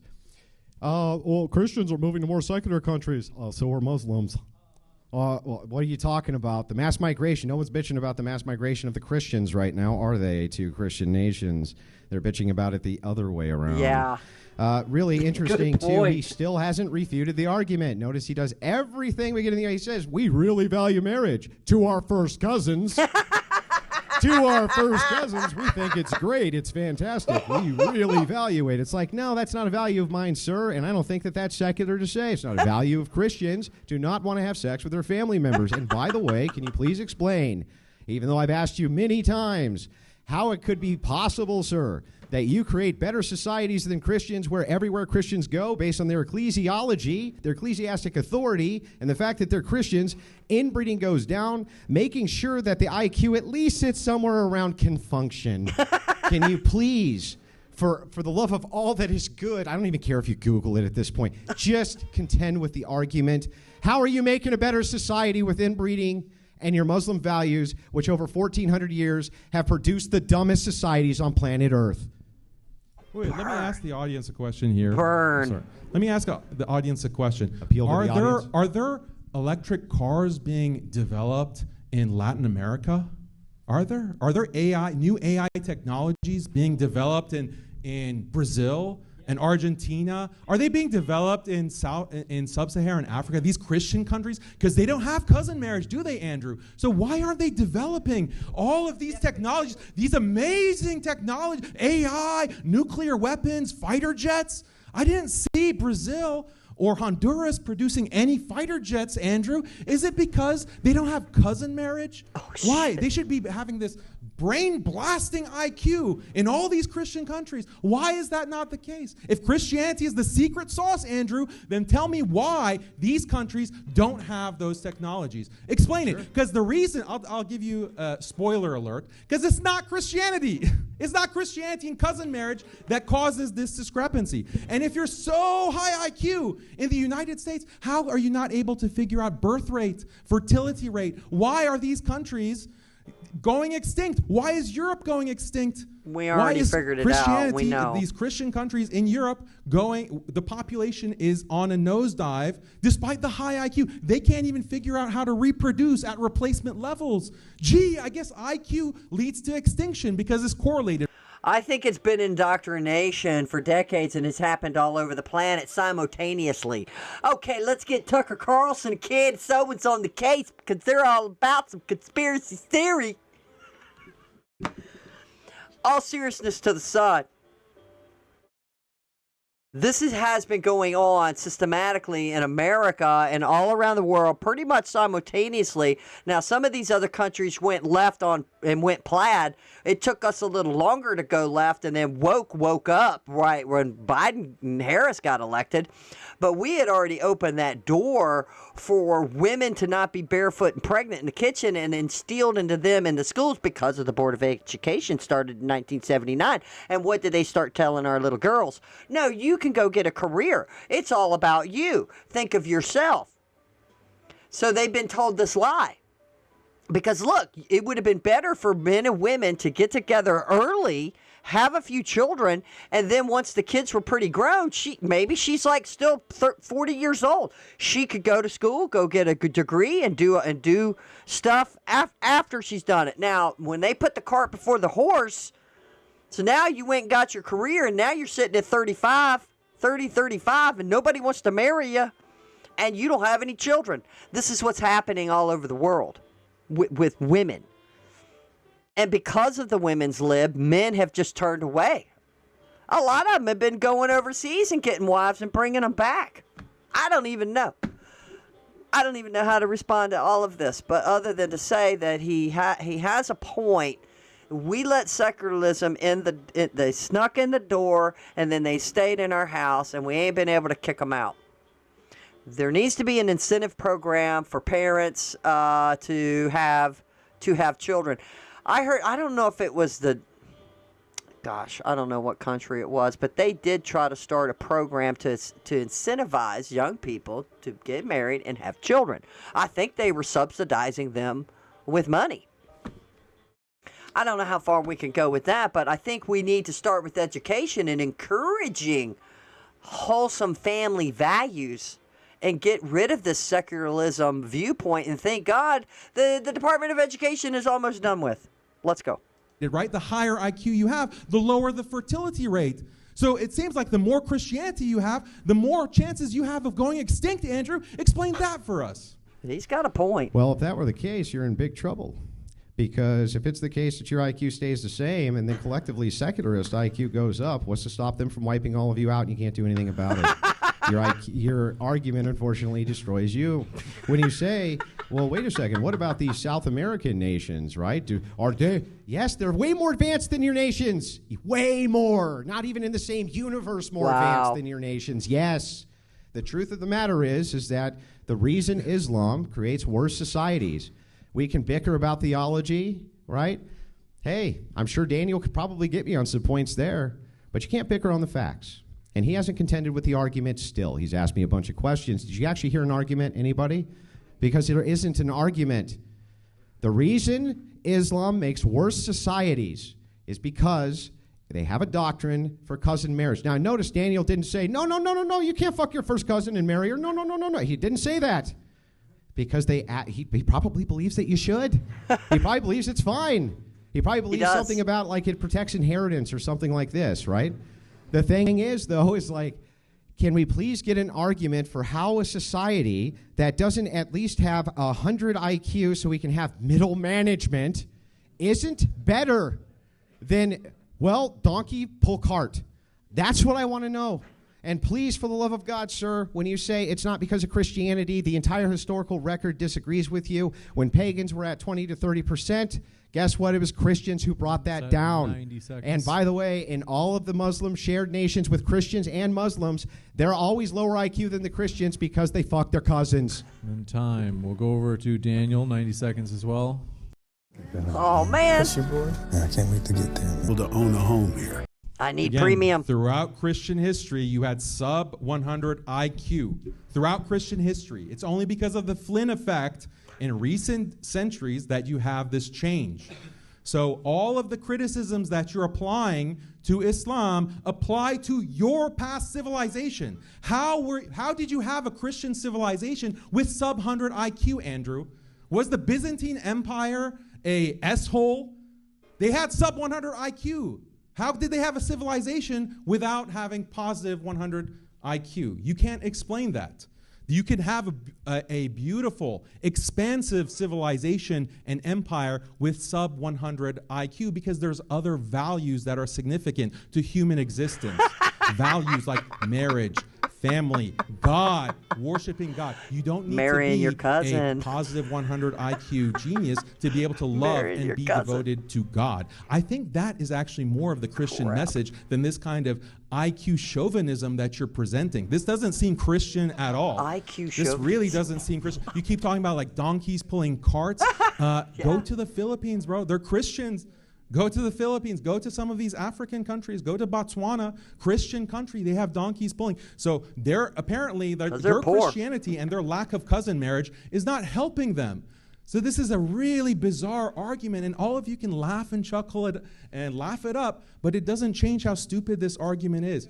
If you have, if IQ is this end-all be-all of civilization and the end-all be-all of progress, then why is the West going in a nosedive? All the things, Andrew, that you brilliantly, beautifully criticize about the West, the LGBTQ, the lack of marriage, that's happening in these non-cousin marriage countries. So clearly, having the highest IQ, so clearly IQ is not the end-all be-all. It's indoctrination. Let's take a look at the first straw man. Did I ever say IQ is the end-all be-all? No, of course not. Straw man still hasn't told us how Muslims build better civilizations when they produce 70 to 85 IQ individuals who are basically only suited for basic jobs. Okay, still hasn't told us that. He can't tell you. He can't tell you that these are better civilizations. The reason that he can't is because they're not. They're clearly not. And the thing that's really funny about this is, like, let's just grant it. Let's just grant that, just for a second, we'll just grant Daniel's argument. We'll just pretend, well, you know, it's okay to have a bunch of 80 IQ people who can't seem to get past primitive technology and are just day laborers. But you know what? We don't do anything degenerate. Fucking your cousin's degenerate, Daniel. That's degenerate. Yeah, maybe you don't have hookers and OnlyFans girls, but fucking your first cousin is degenerate. Oh my God. So by the way, and let me just point this out, and this is really, really important to point out, he has not made an argument about how they produce a better civilization. Only I have. My argument is simple and still stands unopposed. Where Christianity goes, incest decreases based on canon law. Where Islam goes, incest increases based on their canon law. Wow. Therefore, where Christians go, society gets better. Where Islam goes, it gets worse. An argument would sure be swell. 90 seconds, we'll switch it to Daniel. No, I gave an argument that you failed to respond to. I said that Islam, when we look at the statistics, when we look at all these countries on these metrics of marriage, birth rate, household size, belief in God, conviction in God, I thought we were believers. Conviction in God is higher in Muslim countries. Holding on to your religious practice is AP made a point in his, not AP, IP made a point in his debate I watched the other night to the guy. He's like, well, the problem with they were talking about the violence. There's more violence in Islam than Christianity. That was their topic. He was saying because in Islam, they can have a lot of wives. So then he says you have this population of young men. There's no women for them. So what do? They ain't got nothing else to do. Probably just go blow shit up and wreak havoc, and because, you know, what future do they have? IP was bringing that up, and I thought that was an interesting point of view. More in Muslim countries. Look at the levels of drug abuse, alcohol abuse being lower. Because he keeps saying marriage and all of this stuff, which, yeah, I agree with him. Like, marriage is the nuclear family, but not when you're like a polygamist. In Muslim countries. These are all values that are good, and we see them associated with Islam, not Christianity. That was my argument. So you can't deny those statistics, so you keep claiming that I have no argument. I clearly do have an argument, and I refuted your argument. If IQ is the end-all be-all, your entire argument is on the basis of IQ. Also, it's a detriment to women. Studies had shown in a household where the man has several wives, that the women are more depressed, this kind of thing. You haven't said, you just say, marrying your cousin, effing your cousin, that is degenerate. On the basis of what? It's not on the basis of your Bible. It's just a degree. Yeah, laugh it up. Laugh it up. What? Laugh it up. I want to make sure we can hear the speaker. Laugh it up, okay? Because as I said, you are arguing on the basis of a decree that was made. What is the actual moral? Can you make a moral argument, Andrew? Other than, it lowers IQ? There are many things that lower IQ. Like I said, interbreeding with other races, interracial marriage results in lower IQ. So is that degenerate as well? Why can't you answer these questions, Andrew, instead of repeating, you don't have an argument. You haven't responded to my argument. Okay, you said that 10 times. Respond to the points that I'm making. Well, I don't. Here's the thing that's funny, right? The points that you're making are in question form. Question form is not an argument. They're questions, not arguments. Perhaps you should go to a higher IQ school. The point is, here, and this is super important to point out, I have what's called an argument, which means I made an argument. That argument needs to be refuted. Now, I would be happy to sit here and answer all of your questions today, Daniel, but you requested specifically a forum where that's not the case, where instead we do 2-minute monologues, probably because I would tear you to pieces in a Socratic method, but I would have been happy to do that too. People always misjudge. They always seem to think, well, Andrew just steamrolls debates, and he's terrible at these long-form formal debates. It's where I fucking thrive. And let me just point this out. Has anybody heard an argument yet? He just says, well, there's better families and stuff. It's like, okay, but you need to give us a standard, an argument standard for why it would be that these have better societies than societies which can have, skilled labor and middle management at the very least. That's all I'm asking for. I'll concede. Hey, we've got some problems. We've got the OF, we've got the prostitution, we've got some pretty horrible things going on over here. And we have high IQ enemies that require high IQ enemies, right? And they're not getting it from Islam. So my question just is this again. It's very simple. How do you make societies that can even combat this to begin with when you basically live in the Stone Age in comparison with technological distinction? You live in the Stone Age. Islam will get AI. We already got AI. What are you talking about? So I just want an argument. That's it. I want to hear an argument for why Islamic nations are better than Christian nations based on the fact that they go, and everywhere they go, they increase cousin fucking and we don't, which lowers the collective IQ. I would actually like a refutation there at some point. Okay, here is the argument. I'll put it in premise form so you can follow it. Cyber Week early access is live. Take notes, Andrew. Premise 1. Okay, societies that encourage marriage, or religions that encourage better marriages, higher quality marriages, less being sluts, okay, less prostitution, societies that have bigger and more healthy families, societies that have more devotion to God, religions that encourage societies that are more cohesive, are standing for each other in a kind of nationalistic or communal way. That religion that encourages more of that is going to be better, is going to be a better religion. Premise 2, Islam does encourage all of those things I've mentioned, and the stats I presented, that's premise 2. Therefore, conclusion, by deductive inference, Islam is a better religion than Christianity. That is the argument.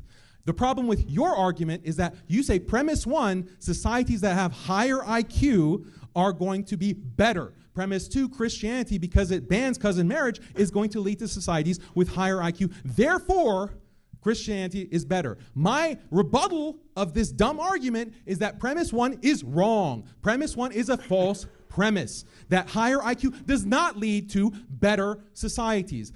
And as proof, I pointed to the United States of America. I pointed to many Christian countries that have low IQ, and you haven't denounced those countries. I gave many reasons why your premise 1 is false. That is my rebuttal of your argument. Get it? Yeah. Let's go through this premise at a time. First and foremost, the entailment of your argument would be that low IQ societies are better. It would be that lower IQ societies are actually better, Daniel, which is hilarious because, remember, you rejected that as being a false premise. P1, he says societies require higher quality marriages. They fuck their first cousins. How could that possibly be a higher quality marriage, Daniel? I reject premise 1. I'm saying your argument's not even sound. How can you have in any way, shape, or it's totally invalid. I reject it as even being a sound premise. How could this qualitatively be better to have genetic deficiencies compounded over 1,000 years? To the point where your civilization literally requires the benevolence of all other civilizations so that they just don't wipe you out because you're not technologically advanced to do anything about it. You're not technologically advanced. And by the way, when I say technology, I'm not just talking about like lasers and phasers and guns and things like that. Remember, things like philosophy, that's a technology, right? Things like language is technology. Things like social communications and businesses and infrastructure. These are technologies. You can't have these technologies when your IQ is 70 to 85. You can't. You need to have the administrative and skilled labor class, and that requires at least 85 to 100. Most of these places don't have it, but 100 to 115, that's pretty standard for these things. Wow. So it's like, look, how could you possibly say that the societies Christians build aren't better on a single principle? That we outlaw first cousin marriage. When you outlaw first cousin marriage, you see the collective IQ begin to increase, right? And you see that these technologies no longer unavailable. Technologies, medicines for children, things like this are now available. His argument, his entire argument is actually we should keep our society super low IQ, because if we keep them low IQ, well, they'll have more qualitative marriages and stuff. What? What? We have to switch it over at 90 seconds. Go ahead, Daniel. No, I didn't say having lower IQ means you'll have more marriage. You don't understand causality. So the question is, you had the vast majority of Christian history at sub 100 IQ. Your assumption, the premise that you're using, is that you have to have a over 100 IQ average in your society to build civilization and to be functional. But this is disproven by your own religious history. This is disproven by all of Christendom prior to 1800 or even 1900, the 1900s actually. So just like Christians could have civilization for 1900 years, Muslims have also had their civilizations that were also thriving, that also had conquest, that also had art, literature, poetry, all kinds of beautiful things that we as human beings value. Till Muhammad came along. You're taking this atheistic argument, which is baffling to me. Why you as a when Christian Muhammad came along, have it changed. this kind of IQ fetishism? You're not a white nationalist. IQ is not the end-all, be-all of human existence. I am happy, I'm fine with having a 90 average IQ country that abides by traditional values, that abides by whether they be Christian or Muslim. I actually prefer the low IQ Christian countries that value marriage. They don't have degeneracy. They don't have prostitution. I value those Christian countries even when they have a lower IQ, a 90 IQ, an 80 so we IQ. Can control them? They're living beautiful lives. Yeah, you can make fun of them. Oh, they have donkeys pulling their carts. You can laugh, but they're living beautiful lives as Christians or as Muslims or any other religious group. They're happy pulling a cart. Well, I guess ignorance really is bliss. Oh, go on. Oh, that was a good one. That was a neat one. Slapping your dress. So let's point this out. Let's point this out. Let's point this out. Right? We just want to look. We haven't gotten personal with each other. We can go the rest of the debate. We both got a jab in. All right, that's fair. So here's the thing, though, right? This is still not a refutation of my argument. The historical standard is Christians had lower IQs back in the day. Yeah, and they didn't build modern civilization back in the day. Modern civilization requires professional middle management, 100 to 115 IQ, right? 85 to 100 for skilled labor. What they're talking about is just basic day laborers. These people are very low IQ. And by the way, I'm going to even make the claim that they're really choosing Islam anyway. They can't really think about it that hard. Oh. Right? So the question becomes, right, as we're kind of diving into this, I just want to point out one more time, the argument is around a singular Christian principle. In such a busy time, stupid when commercial. everything's about them. The singular Christian principle is that we're not allowed to marry our first cousins. That's in our ecclesiology. And I don't care if you're a Protestant, right? Almost no Protestants do this, right? No Catholics do this. Orthodox, this is forbidden as well. It's not that you couldn't find some sect somewhere, some small society somewhere which practices it. I'm sure that that's the case, but by and large and overwhelmingly it's not. With Islam, the opposite's true. By and large and overwhelmingly they do. So we're basing this on a singular principle, which is Christian, and that's what I want a refutation for. Why is marrying your first cousin for the purpose of building low IQ societies better than not doing that? Go ahead, Daniel. Again, it's not a causal relation. Islam doesn't mandate marrying your cousin. It's not like we're saying we want to keep IQ low, so marry your cousin. You keep getting the causal chain wrong about this. The second Quran point says they that can I do want it. you to address is that when we look at IQ increasing, that is associated with more atheism. It is directly correlated with higher levels of atheism. The higher the IQ goes, the more people become atheists. This is a bad thing. I would assume that Christians would agree. So it'd be better to be dumb? She's saying, well, if you're really smart, you don't believe in God. But if you're dumb, if your IQ is just a little bit lower, you're going to... Well, there could be some truth to that. Because we all know what the Department of Education did to our children. And y'all see the dumbasses that are out there now, right? You see what education has done from K to 12 to colleges. They're dumb. They're dumb. We're in trouble. But the liberals did this on purpose. So if the IQ is lower, they can convince the masses anything, right? And then they're just sheep. And that's what Haqiqatjou is getting at. That it's okay. Because if you're too smart, you're an atheist. More atheism is a bad thing. I think that, yes, modern society is not all it's cracked up to be. I don't know if you guys have been looking around, but it seemed like I've felt, at least myself, that over the past 5 years especially, first with the pandemic and now everything that's happening in the world where World War III is about to break out, I think the modern world is a dystopia.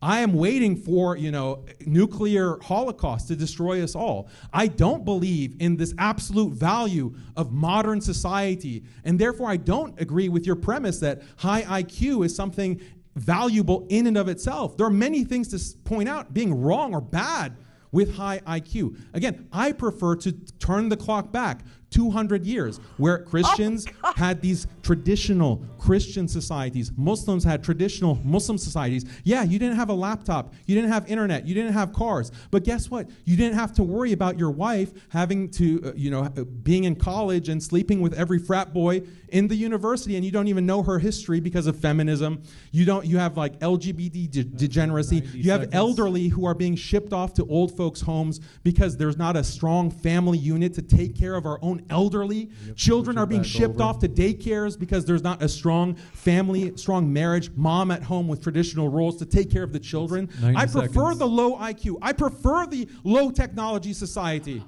We have to switch it over. Andrew. I mean, he's right about how the people aren't taking care of their parents. They're all about themselves. We're at a point where people are just more about themselves. And I think this was done strategically by the evil genius leftards by indoctrinating our children while they were young. Back in the early 70s, late 70s, they started this mess. Telling girls that they could do this, they could do that. They don't have to be. They did away with traditional things, and secularism came into the picture. Again, we let it in. It was a creeper, but boy, it set in. Then you had welfare, the SNAP, subsidized housing. Government became dad or God. Women didn't need a man. So he's right. And now we're going to get to where all these people who didn't have children, because they bought into this lie, they're going to be lonely, and there's nobody going to be able to take care of them. So he's kind of right on that, but he still hadn't answered the question. And no, he still hasn't convinced me Islam is the way. What does Mandalorian say? This is not the way. 90 seconds. Can I just point this out? That none of those degenerate things that he just pointed out, which I agree with him, are the cause of IQ. I think you're having the problem with the causal link, sir. Let's point this out. And this is really important to point out. One more time, he didn't contend with the argument. The argument is, how do you make a superior society which is better for society? And you know what? All you've done right now is just argue this. Literally, I'm Daniel Haqiqatjou, and I prefer a low IQ society. That's his argument. Now, look, I did not expect you to bite the bullet that you would have a preference for a low IQ society, and therefore we should continue to have sex with our family members to achieve said low IQ society.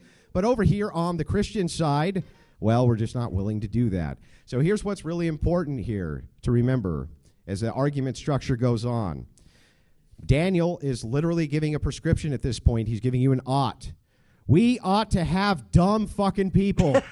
That is his ought. My ought is different.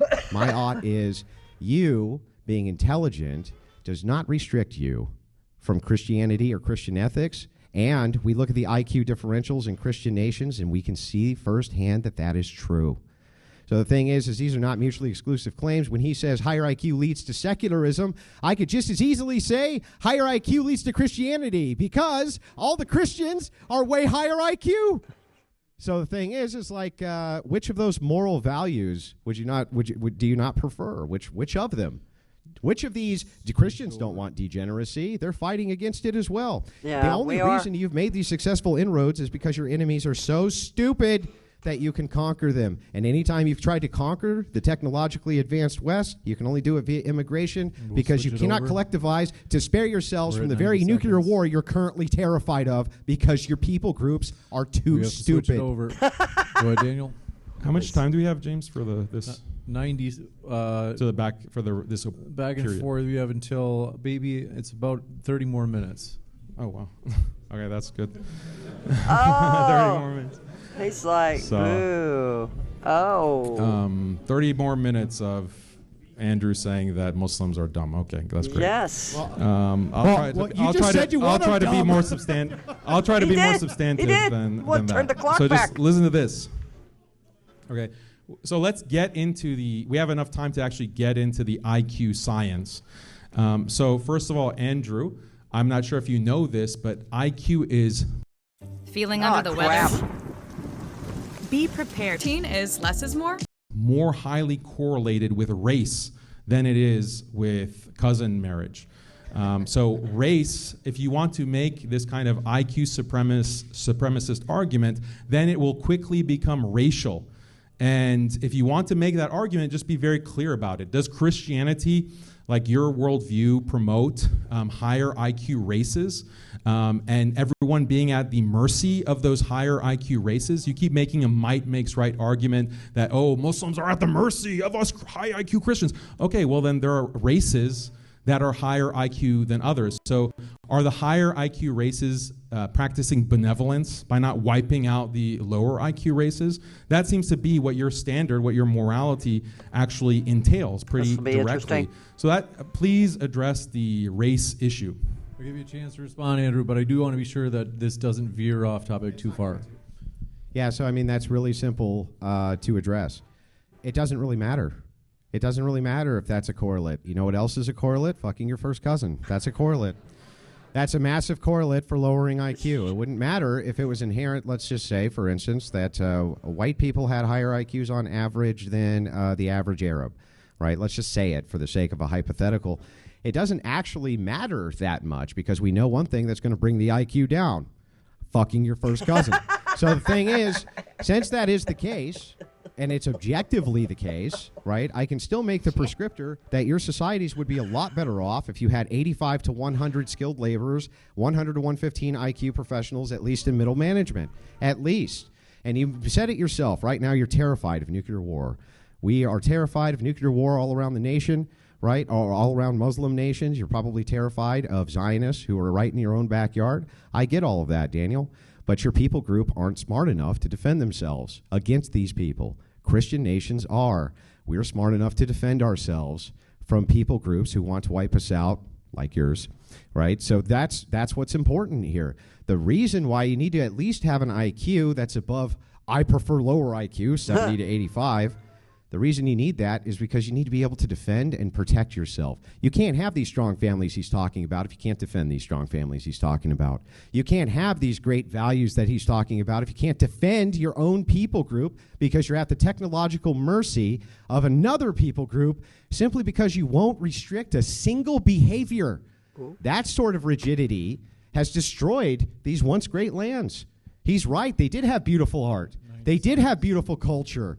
They had beautiful everything. And then Islam came along and allowed them to inbreed themselves into literal stupidity. When Muhammad came along. So again, how do we not build these better cultures? I've refuted every argument you've had. All you do is make my argument for me. Go to Daniel for 90 seconds. Yes. Is it on? Okay. So then also the other factor, you didn't really address the race issue and the logic of your argument that we have to promote races that have high IQ, or we have to accept that higher IQ races can dominate the lower IQ races. Guess what? You want to talk about Israelis dominating Palestinians because of low IQ? Guess what? We're talking about who's the better, actually has what's the a better representative that controls every member of Congress, like a handler? Like he keeps diverting because obfuscating. He's filibustering. He's beating around the bush. How many more can we come up with? The question is, which is the best society, Christianity or Islam? Andrew says it's Christianity's better because we don't inbreed. We have a higher IQ, so societies thrive more than yours. Proof. Look at the countries in the Middle East. They're still in the backwoods. Tell me at this point right now, has Haqiqatjou even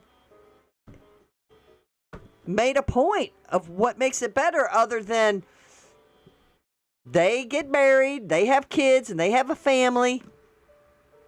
But how can they build a society when they're just geared for laborer type of work? That's what Andrew's stats are saying. That they're just laborers. They're not inventors, builders. Somebody has to tell them what to do. Like an AIPAC handler. What race are the AIPAC handlers that are controlling Congress? What race are they? Are they white Christians, actually, Andrew? Because it seems like 300 million Christians can't take care of just maybe a handful, 10 million of that one particular race that has a death grip over your country. Maybe address that, Andrew, the elephant in the room, and then tell me about Israel. IQ. The other point that I want to make is that I know, right? Do I have to spell it out? Yes. Yeah. They're called Jews. They're called Jews. I knew it was Israel. Yeah, exactly. And there are only 10 million of them. What is it? There are 10 million of them, but they control your whole region? They seem to have a lot of control. Yeah, the thing about Israel is that they're able to dupe dumb Christians to support wars that are going to bankrupt America and cause America to really collapse, so that they will have wars in the Middle East killing Muslim brown people, because you Christians apparently, by your argument, Andrew, are too stupid to realize that they're being destroyed by this one particular group. Look, I'm tired of hearing this nonsense. We need to stop supporting Israel. Israel is on the front line of people like him. Inbred people. The Muslims. Practicing Islam. Wanting to spread their dumb shit. I was going to say Al-Zoot. I'll leave that for another day. But Israel, 10 million, and those people, they're too dumb. They can't get rid of Israel. They've tried and tried and tried and tried and tried. They can't. Boy, I've always wondered why. Now I know. Saw that inbreeding. They're not smart enough to overthrow Israel. But no, serious now. Israel, I think Israel is the front line to help and keep things in line over there. Stabilizing the region. And this dummy has to bring up, y'all are going to do Israel to bring your country down and blah, blah, blah. Maybe he just gave us some inside information, because what have we been hearing? What has been the talk on the town is that we need to stop supporting Israel. We need to stop giving them money. Candace Owens, Megyn Kelly, Tucker Carlson. The Islams. The Daniel Haqiqatjous, all of them are saying the same things that Nick Fuentes, Tucker Carlson, Candace Owens, and Megyn Kelly are saying. They're all saying that. Don't fall for it. Don't fall for the banana in the tailpipe. No, we need to keep supporting Israel. Think for yourself, people. Gee, that's really high. That's really brilliant, Andrew. Actually, Hang on, it's my turn. I'm done. Actually, it is really brilliant. Notice how Daniel is banking on the benevolence of Christians to save him from a higher IQ people group. Just like I said he would. Banking on the higher IQ benevolence of the higher IQ people group to save him from another higher IQ people group. Isn't that wild? It's almost like I predicted everything you'd say before you said it, because I did. This is very simple, right? His entire argument here that he's giving you right this second is, let's talk about how these higher IQ people groups are controlling you, the people I'm appealing to right now, to please stop them from dominating our entire region. I knew he was talking about Israel. 10 million against 1 billion. Dominated completely. And they have to appeal to somebody else to protect them because they don't have the requisite IQ or technology to protect themselves, and that's that. And that's why you have to have at least some sort of minimum IQ to have some sort of civilization which can at least contribute to your own nations and people groups' protection. How could that be a worse standard? He wants to make it about race. He knows it's a red herring, right? It doesn't matter. It doesn't matter if your race has the potentiality for, like, let's say 100 IQ. Let's just say that was the case. It was just stagnant at that for some reason. Then why would we want to reduce it below that? Why? Yeah. That's the dumbest thing that I've ever heard. So again, he makes my argument for me. Yes, he's appealing to the benevolency of Christians to save him and his people group. That should be the fucking... I wish you guys were smart enough to get it. If that was the case, that you understood this, right, that you're appealing to a smarter people group to save you from another people group. That's why you guys have to get your IQs collectively higher. And you just said you prefer lower IQ societies. Switches to Daniel. I didn't appeal to anyone's benevolence. I just pointed out how you're being used, how you're being treated like low IQ donkeys by a higher IQ race. That was my point. We like, are not being controlled by avoid Israel. Acknowledging That the is point stupid. that I made very It's a clearly, lie. but the audience does. The audience understood what I was saying about that. So no, it's not about benevolence of Christians. Muslims don't need the benevolence of Christians to protect us. We've had a thriving civilization. And if Christians really want to win in this kind of argument, this kind of might makes right way, you're losing because of birth rates. Simple as. You're losing because Muslims are not only having more children, more people convert into Islam as opposed to leave it. Whereas with Christianity, there's a massive swell of apostasy, people leaving Christianity. For what religion? Partly Islam, but the much bigger proportion, they're converting to atheism. They're leaving Christianity. Why is that? Why? It's partly because of a secular education. So this I agree with him maybe on that. you need to appeal to the benevolence of the atheists, the Jews, these other non-Christians, because It doesn't your win his religion is argument, though. bleeding out. I showed the chart. In terms of religious switching from Pew. Instead of grandstanding and trying to puff out your chest, address these real problems. Because there's not going to be a Christianity in 100 years if trends continue. And part of it is because of IQ. Ironically, part of it is because of IQ, because higher IQ is associated with higher atheism. So yeah, you're going to have people who will enjoy electric cars, maybe even flying cars and AI, but they're not going to believe in God. 90 seconds, we'll switch it over. What's really interesting here is just pointing out that, once again, he's making the same exact appeal. So you guys already know that it took me a while to get this plane build started. And to be honest, because I was nervous. The appeal, no, we're not making an appeal. We're not making an appeal. Islam has fantastic civilizations, as he's up here crying about how a nation of 10 million has enslaved all of them, according to him, right? How sophisticated can your civilization possibly be when 10 million people in the middle of a desert, right, are so technologically superior to the entirety of your civilization that even when your people groups have nuclear bombs, they don't feel threatened by it? This is a big problem. Again, this is not to talk about whether or not Jewish people are superior to Arab people, white people are superior to black people. It has nothing to do with that. It has to do with one thing, which is the prompt. Which religion promotes a better society? Yes. Which religion produces better societies? Yes. And once again, I'm going to make this argument. It's pretty easy. If you think that people would have a preference, if you could ask them, which preference do you have? Do you have a preference to live in a society where 65% or more of the people are inbred? Or do you prefer to live in a society where that's not the case? And you're a Christian, I think you would answer yes. And I think if you were an honest Muslim, you'd answer yes too. Oh, snap. And why? Well, it's because you still want medicine for your kids. You still want to be able to drive on roads. You still want to be able to have basic infrastructure, skilled laborers, professionals, things like Not a this. donkey. And it's not that there's not many Muslims who are. There are. But there's not enough to meet the demand because they produce really stupid societies. And it's because of this reason.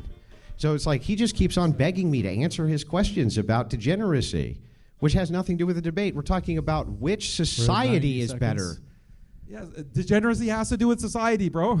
Degeneracy has a lot to do with society. It's like pretty much your entire platform talking about degeneracy ruining society.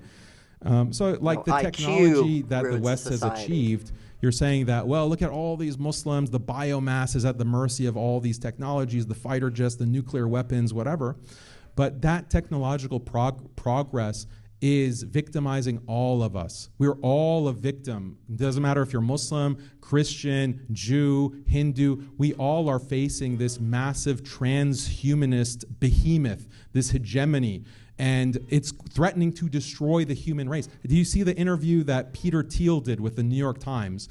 And he's talking about like the Antichrist, and he's being asked by the interviewer, do you think the human race continuing is a good thing? And then Peter Thiel, he's this billionaire, actually paused for a second, and it took him a while to answer.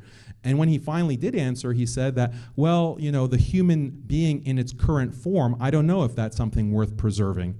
Because they're transhumanists. They want to see a future where human beings are bionic. You have genetic engineering to actually have tailor-made babies based on people's preferences. You have uploading the consciousness to the cloud with Neuralink, Elon Musk's Neuralink, all of these crazy technologies that are going to be imposed on us. Remember the whole thing, you will own nothing and you will be happy. Get in the pod, eat the bugs. Remember all of this agenda, especially after COVID, that they're rolling out. That's because of technology. That's because of high IQ people like Yuval Harari, this Jewish genius who is telling, hey, you don't need to own anything to be happy. We're just going to give you porn and we're going to give you drugs and you're going to live in the pod and that's going to be the future. That affects all of us. So it's not just Muslims who are the victims of this technological future. We are all victims of that dystopia. Let us point out here that this is very important again, that everywhere Islam goes, regardless of the people group, the IQ goes down because of this. Let us also point out that that's not racial. That's every group. Every group that goes into anything to do with Islam, you end up with the IQ collectively lowering due to inbreeding. In order to oppose these very same technologies that he's proposing, transhumanism, things like that, you have to be able to make structured arguments, have reason. You have to be able to actually engage with these people. And if you can't do that, if it's the case that they have such a technocracy full of phaser guns, you got no fucking chance anyway. You have to at least have a high enough IQ to protect your people group from the very people you are claiming right now have a technological edge, which is Star Trek compared to the Apollo 13. So if that's the case, he still hasn't told you how having a low IQ is actually going to demonstratably help their people group at all oppose these types of technologies when the very secularists they claim are just gaining an IQ, because us dumb Christians, we just can't help it. We become secularists the second we get too smart.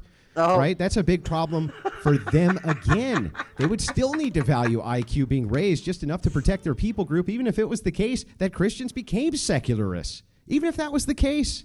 So always his argument goes back to low IQ equals benevolency of other people group, because you can't defend your people groups. You can't defend your peoples. You can't do it. We have an ocean between us, and only one of us is capable of attacking the other.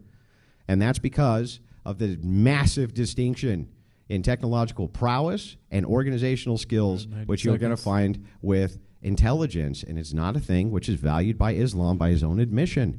How could we not have better societies based on that? How? Switch it over. Again, the benevolence argument.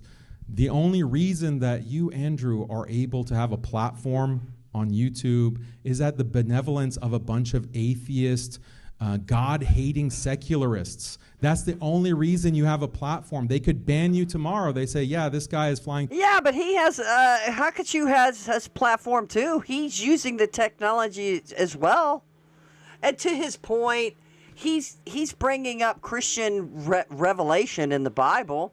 We all know about the beast and all of this stuff. And I guess we believe that's just inevitable because it's been prophesized to happen. I mean, I don't think maybe God could steady his hand, but the prophecies will come true sooner or later. And if not in my lifetime, it will come sooner or later. The Son of God will return. Whether that's the innovation of AI or whatever's coming down the pike, but I don't know. I don't know, guys. I mean, I could hear his point, but he's still not saying. So what is he saying? So we have so much technology that the technology is going to make us ruin society, coupled with secularism. He may have a point, but that has nothing to do with Christianity. If we stay pure Christian and we can clean up this mess that the libtards have been perpetrated on us for decades, and we have a chance, we could have a revival. But we got to pull together, people. If it's pure Christianity, I agree with him about the secularism and about using technology in an evil way. Right, but that still doesn't prove his point that being dumb and practicing Islam is better for society. Too close to the sun, he's a little bit too hateful, and they ban you. Your entire ministry, your entire outreach is based on the benevolence of these God-hating atheists, people like Elon Musk, people like Peter Thiel. This is a problem for everyone who believes in God, not just Muslims. And I want everyone to recognize this fact. If IQ is the end-all, be-all, the way to maximize IQ is transhumanism. It's to actually genetically engineer human beings to have higher IQ, because IQ has a genetic basis, right? So the number one way to raise IQ is through genetic engineering, transhumanism. Tomorrow, if you might not know that auto owners is local, and Elon Musk and the people who are controlling, who's going to want to volunteer for that? You gonna raise your hand? Like, we got some robotic arms over here. What did? And anybody in my audience watch The Matrix? Yeah, plug me in. And then boom, all of a sudden he gets all this information. So, or is it just your thoughts? How are you going to be transcended into a machine? I don't think that's going to be possible. No, because we all Christians believe, yes, you have your spirit, your soul, and when you're gone, you're gone. There's no taking your consciousness, the consciousness of awareness, and putting it in a computer or like a robot that's going to walk and talk like you. Now, you could probably put in an AI everything about you, about a person. Their image, everything they've said or done, their work, what they did for a living, what were their grades when they were a kid, and maybe have all of this information, and then the computer decides, oh, this is the personality of this person, and maybe might get it similar. Matt Walsh did a segment where he talked to an AI that was identical to him. But he said I watched it, and there was a few flaws because the AI wouldn't admit it was AI, and it said he had an extra kid, and he didn't. So there was some flaws in the matrix there, but they're going to get those bugs out. So you could look at an AI that knows everything about you, and then all of a sudden you could have a conversation with yourself. Now, how creepy would that be? I think that'd be a little creepy. And no, I don't want nothing to do with it. I'd probably laugh. But I get it where Haqiqatjou is kind of throwing that stuff in there, I guess, to prey upon any Christians out there listening to him. I mean, I heard what he was saying. I agree with some of the things he says, and even Andrew Wilson has agreed with some of the things Haqiqatjou has said wholeheartedly about the secularism, and then we let it in. But he still hasn't proven his point that having a lower IQ, so if everybody had a low IQ and we all submitted to the Quran and have Sharia law, then we're all going to be dumb. We will go back 200 or 300 years, or if not 1,000 years, where we have horse bug, we have chariots, and building stone with building brick out of straw and water or whatever, how they made them. How were they doing it in the Ten Commandments, where they were in the pits? It was like mud, and they threw the straw in there, and they had to stomp it with their feet. Yeah, that was such a great movie. But is that what we want? If we have Islam, then that's what's going to happen. So if Islam's going to take over, so they're going to get rid of the technology because they don't want it. Apparently, from Haqiqatjou here, saying they don't want any technology. So what? How are we going to get our information? We're just going to have basic TV like we back in the 50s, up until we got cable and up till we got computers. We'd have one channel, Azira, some kind of globalist channel to feed us propaganda. Christian countries and the globe, really? If they say that, hey, we're going to eliminate Christianity because actually it leads to lower IQ and we have to adopt atheism, and they mandate that, and anyone who says that they believe in God or believe in Jesus is actually a radical terrorist who's spreading hate, and the Bible is full of hate, and we have to ban this in order to reach our utopia, okay, that's going to happen at the hands of atheists. So Christians are also at the mercy of the same kind of IQ fetishists who want to transform the human race. Wake up, Andrew, wake up. Stop this stupid argument. Yeah, but Islam is compelled for you to convert to Islam. Go watch AP and David Wood. You'll learn a lot. And IP. I've learned a lot from them, and the learner never stops. I don't know everything, but I hear them talk about this. And they're saying Islam, they're compelled for you, for societies, and even in the Quran, that people, you need to have them submit. And I don't want to hear nothing about the dawah and all this other crap for these extra writings that they all can't agree on. Just coming straight from the Quran. I ask you one question, I'll yield my time to you, and you can ask me one. Are you willing to answer it? How is it, Daniel, and I'll yield my time to you, that even if it's true that right now YouTube and these oligarchs can deplatform me tomorrow, and that is true, that me having a lower IQ is going to be somehow help me in that situation? That's my question. How is it that having lower collective IQs would help us against transhumanists, Daniel? Good point. So the answer to my question has been this whole time that there are other values. So yeah, I might be stupid. I might be lower IQ than someone else, but I enjoy my life in other ways. I find value in, dude, just answer the question. That is the answer to your question. To worshiping God, going and spending time with my family, having a wife who loves me. I don't have to worry about her cheating on me or having this long history at college or whatever. Having children that actually respect me and who will take care of me in my old age. How does a high IQ preclude you from that? Because it leads to atheism. No, so it's see what correlated I mean? with atheism. So here, let me show you the circle. Hang on, let me just show you the circular argument. I'm making independent argument. Yeah, for I know, why but let me show you the these values are important. Can I show you the circularity here? So your circularity of your argument is like this: having a lower IQ for me somehow means what? That I'm going to suddenly have better ethics? I'm going to suddenly be a better person? I'm going to suddenly be more benevolent? Yeah, You haven't, hang on. You haven't demonstrated that that's the case. And by the way, I would argue, in fact, Christian ethics are so overwhelmingly good that secularists who have no ethical system borrow ours. And so the thing is like, look, ultimately, you haven't made an argument. The circularity of your argument is just this. Look, you need to have a lower IQ. Well, how does that help our people group defend itself if we do? Well, it doesn't, but there's other values more important. Okay, does a higher IQ preclude you from that? Answer, no. Join ICE with bonuses up to $50,000 and... No. So that's the problem with the circularity, dude, that I'd actually like an answer to. And then, to be fair, because this wasn't a back and forth, I'm willing to answer yours directly, too. Well, excuse me, sorry. Can I get water, James, actually? I can't really, my throat is pretty dry here. So there is like a negative correlation between IQ and religiosity.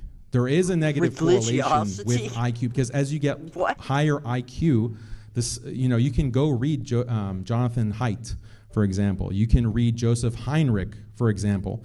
And in their books, they point to how higher IQ is correlated with more liberalization, more secularization, more atheism, more freedom for all, which causes the kind of degeneracy that you and I speak out against. So there is actually a bad consequence to a population with higher IQ because you'll get more atheism. So that's one problem that you can point out. And I'm just saying that, look, let's not be IQ fetishists. Even if you think cousin marriage is degenerate, disgusting, you're fine. But still, higher IQ does not correlate with better societies. It's leading to a problem that is unsolvable, okay? This is a problem of higher and higher technologies that's going to cause us to live in... Honey, the plumbing's messed up. This is Muslim people. What? We better call a Christian.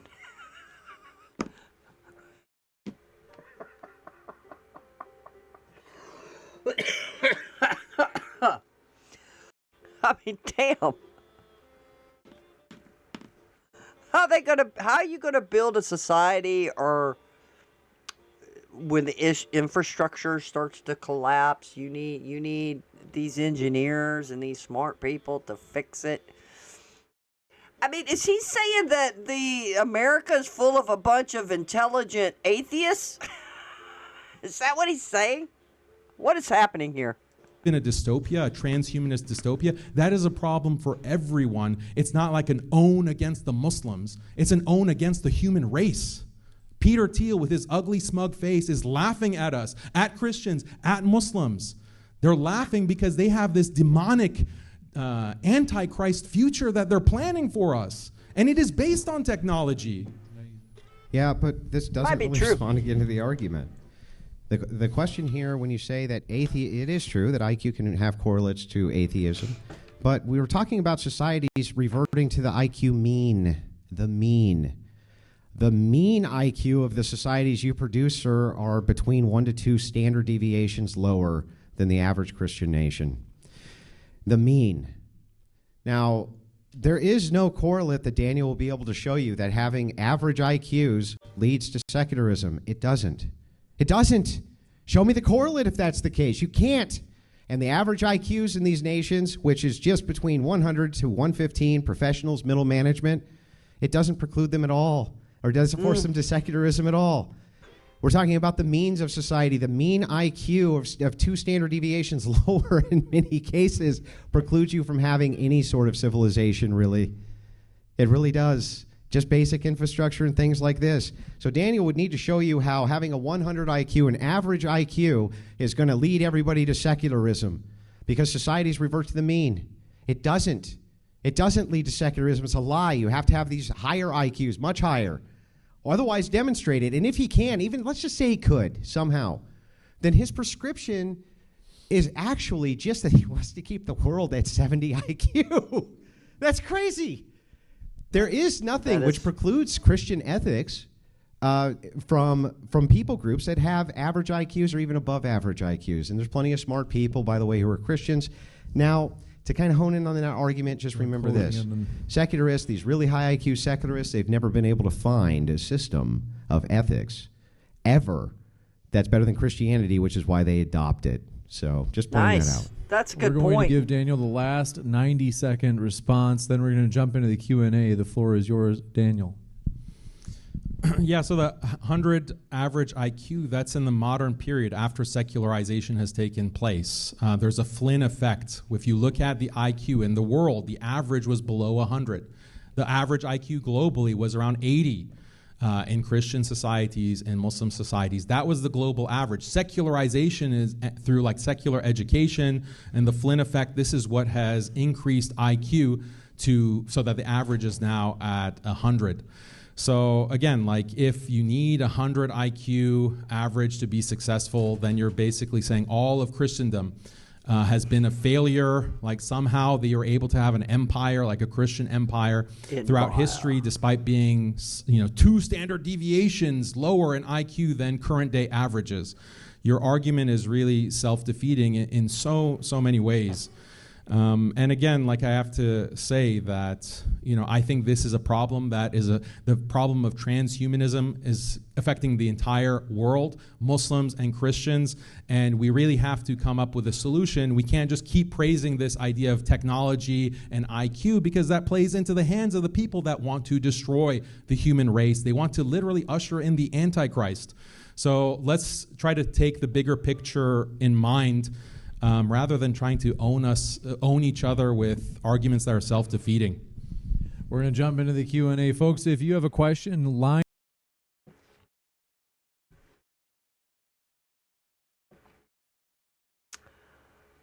Well, so if we look at the Middle East and all the countries, they're not like Western civilization. They're not like America. They're not. And where are the Muslims all going? Now, there could be two reasons why they're coming here. They're coming to the UK. They're going to Germany. They're going to all these different countries because they aren't smart, but they're probably smart enough to know, well, hey, we're just going to go and we could just overwhelm them with numbers. And that's what they're doing. That's what they're doing. So it's going to be interesting to see how in the next several years, I don't know. I mean, you're already good God, Dearborn, Michigan.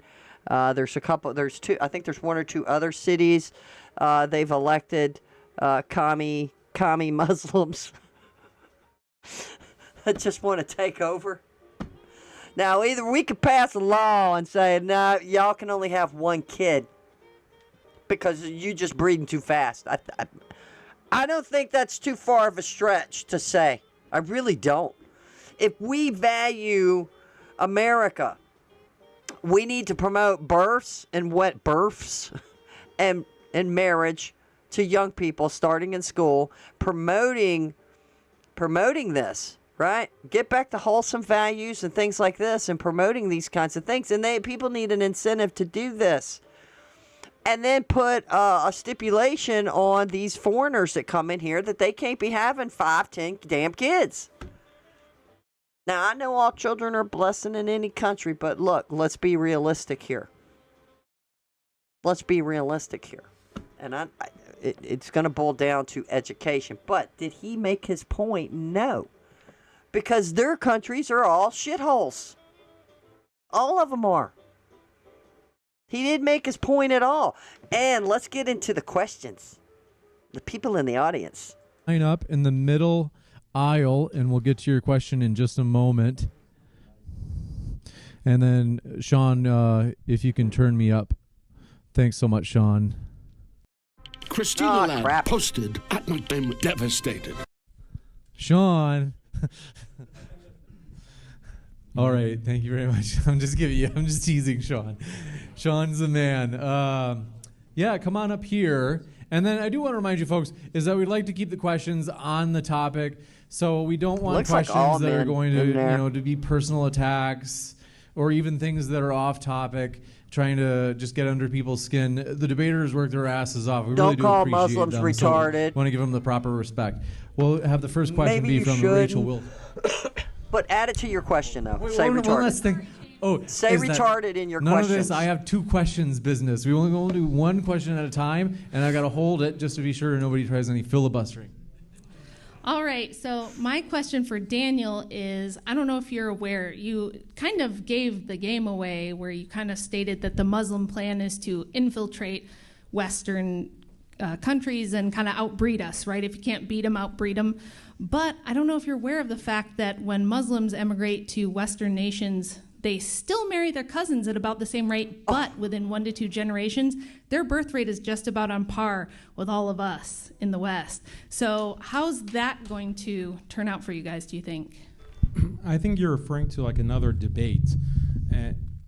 It's another debate that I had with a white nationalist. And the white nationalist was kind of making this might makes right argument as well, that the white nations are going to dominate the Muslim nations. And I said, look, if might makes right, then you don't have really a kind of moral argument against immigration. The Muslims who are immigrating can also make a might makes right that, okay, fine, if you are going to use all your weapons against us, Muslims, well, we're going to use birth rates against you. So it was really a response. It is what they're doing. I don't want to have war literally with the world. I don't want to have infiltration to take. But if that's what they're the doing. standard that we're going to have for everyone, like, okay, whoever's the strongest, if you're not strong enough, we're going to genocide you. Okay, if that's the standard that we're operating under, then Muslims are going to have to try to survive like any other peoples would. That's exactly So what they're my question's doing. actually for Andrew, but I would like to hear your response as well, Daniel. Andrew, I'm sure you're familiar, but we have this tradition in the West where the man typically goes to the father and asks for the daughter's hand in marriage. If your nephew came up to you asking this, would you permit it? Damn. No. Daniel? Sorry, I didn't understand. Your nephew, can you repeat that? So we have this tradition in the West where the man who wants to marry a lady goes to the father asking for the daughter's hand in marriage. So if your nephew came to you with this request, would you permit it? It's a trick question. Yeah, I'd consider it, yeah. Thank I you. consider it depending on qualities I'd have, yeah. Oh my God.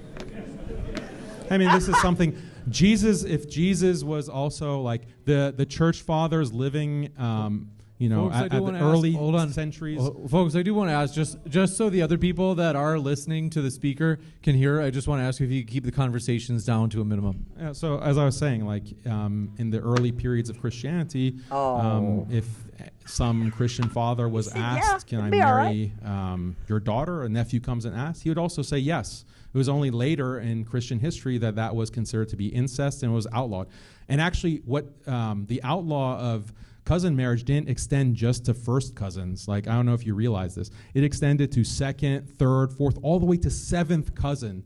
That's how much the church, for some reason, decided and decreed that we don't want any kind of cousin marriage. Because it makes you stupid. That had a big impact on the size of, like, the average family size. It had a big impact on religiosity and all kinds of other factors. I highly recommend you read the book of Joseph Heinrich, who has a thick... I highly recommend you go get it on with your cousin.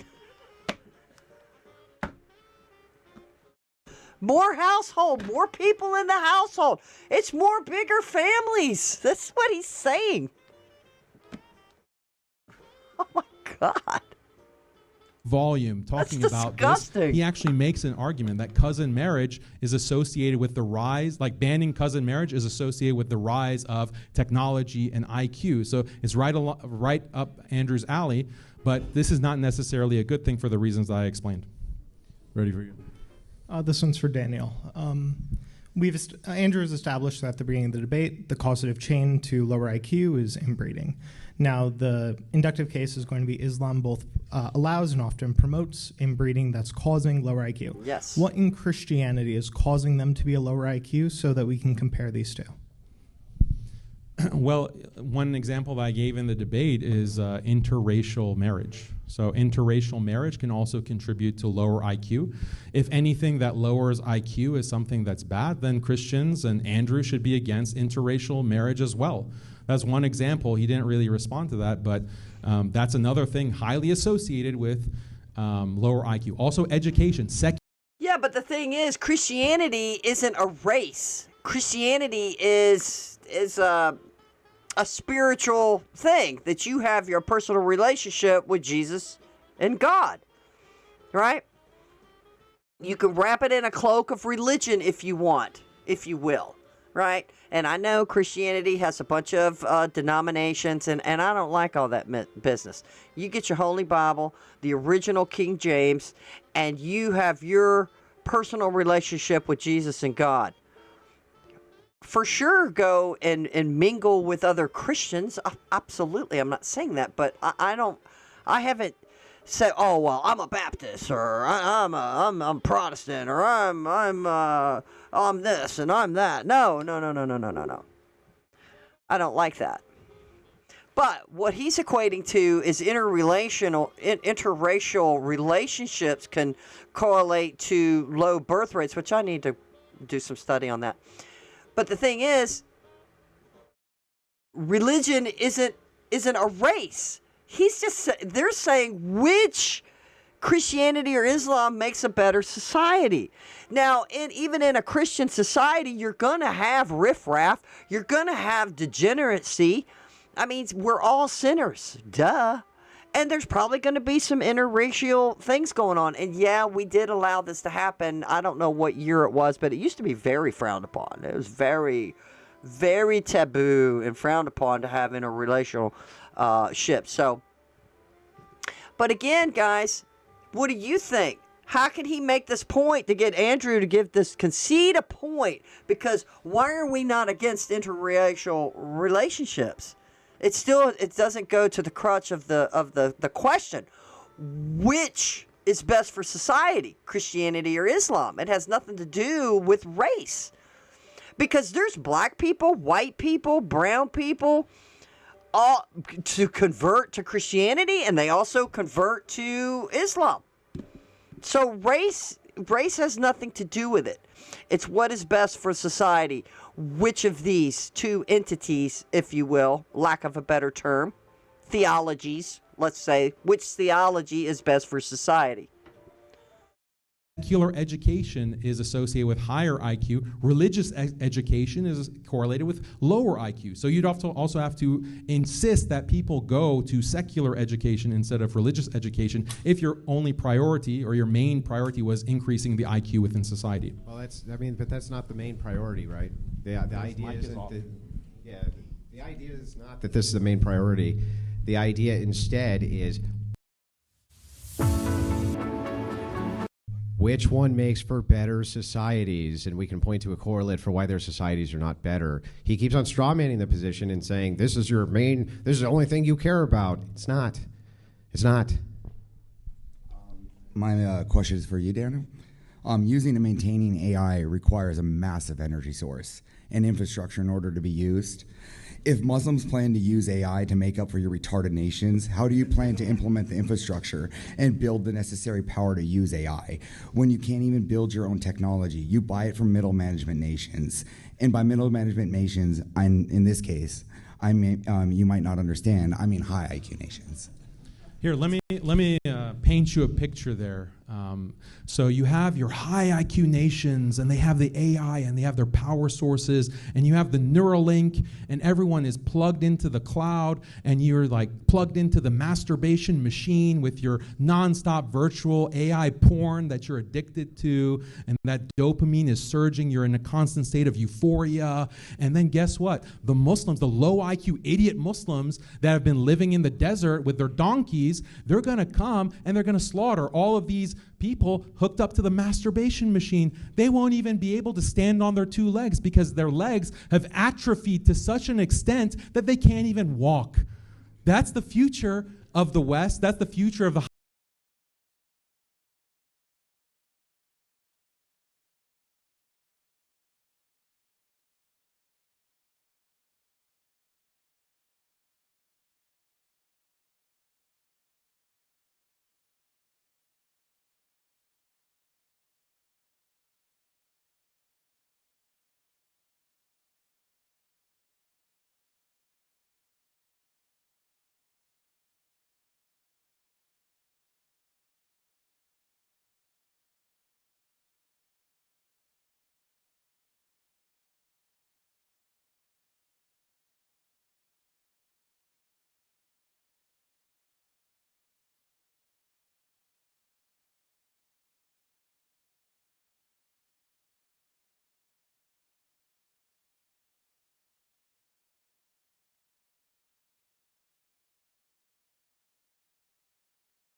high IQ. The horde, the biomass of Muslims are going to come with their swords because they don't have the high IQ necessary to actually develop guns and manufacture them en masse. They're going to come and slaughter all of the high IQ geniuses. That's a kind of future, right?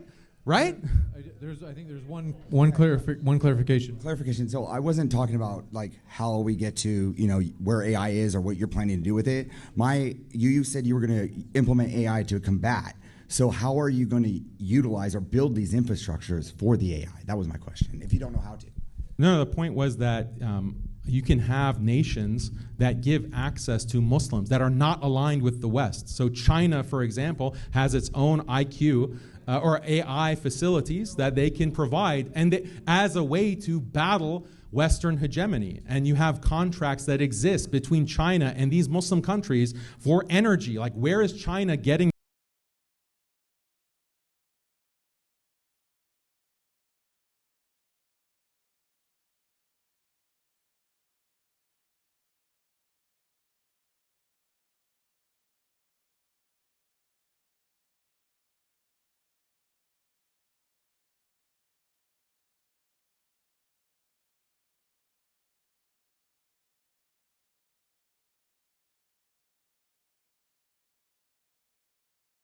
its energy is not mainly coming from mainland China. They're getting it from the Middle East, from Muslim countries. Okay, so there is a quid pro quo economic agreement to give access to those technologies to Muslim nations. I'm looking for some facts first. Hi. So unfortunately for you, I am the Andrew Wilson of AI debates. And here I am before you asking you this very simple question. Since you like AI and you know about Peter Thiel and Elon Musk and Neuralink, you surely know that AI is a prerequisite to transhumanism. So here you are promoting AI as an IQ equalizer, which, by the way, looking at the charts of IQ that AI has as it has been tested, in the last 20 years has outperformed Muslim countries for the last 1,400 years. Carrying on, as AI gets better, there's going to come a point where, say, AI decides that your countries don't need to exist anymore. It can take over your energy. Can you give me the list of names of the donkeys you would use to fight this transhumanist AI? Yeah, look at this guy. Like, did people see you?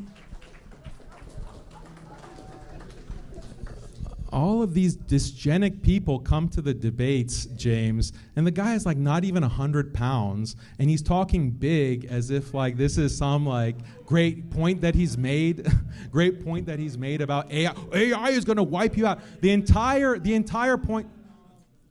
Hold on 1 second. I know that you're upset. We have to hold on 1 second. We just all right. The questioner jabbed, so Daniel's going to jab a little back. We got to give him a chance to speak, though. We have to be able to hear him. They can't handle it, James. He can take they can't handle me to mock them. Okay, so again, as I mentioned, the kind of technology that's being developed is going to destroy all of humanity, not just Muslims. I know you have a fetish for seeing brown people being exterminated. Maybe, I don't know. It looked like you were pretty excited there. about other people being exterminated, but the wider point was that technology is also going to come for you. Maybe not you.Maybe you're in bed with the Peter Thiels of the world, but for the rest of normal people around us, they hate people like you. They view you as these transhumanists who only care about progress at the cost of human life. So you're actually hated by the vast majority of human beings in the world, including Christians. We have to wrap up due to we have had a fantastic debate. So first, before I go on with any housekeeping stuff, I want to say please join me in giving a round of applause for our speakers.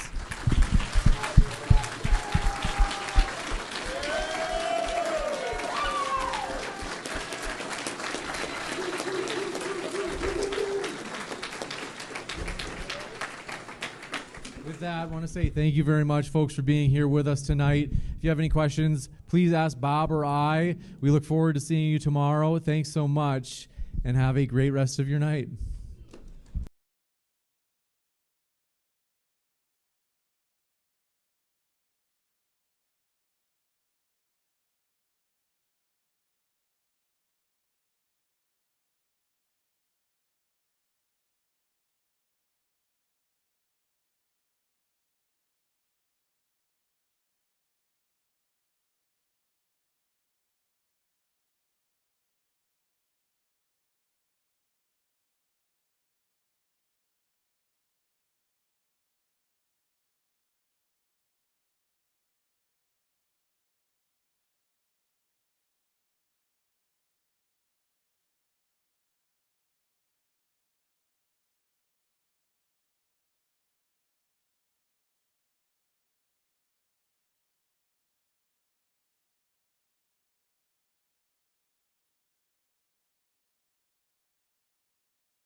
I'm sitting here talking with my mic off. I am retarded.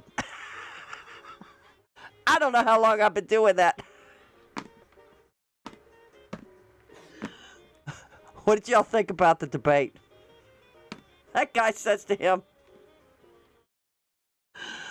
how y'all gonna deal with AI because you're from your retarded country? Oh, man. And then it dawned on me how condescending that question was. When he did the follow-up, he goes, no. I was asking you how you going to handle the AI. Because y'all aren't intelligent enough because of all the inbreeding. Good Lord. Oh, my gosh. That was a crazy.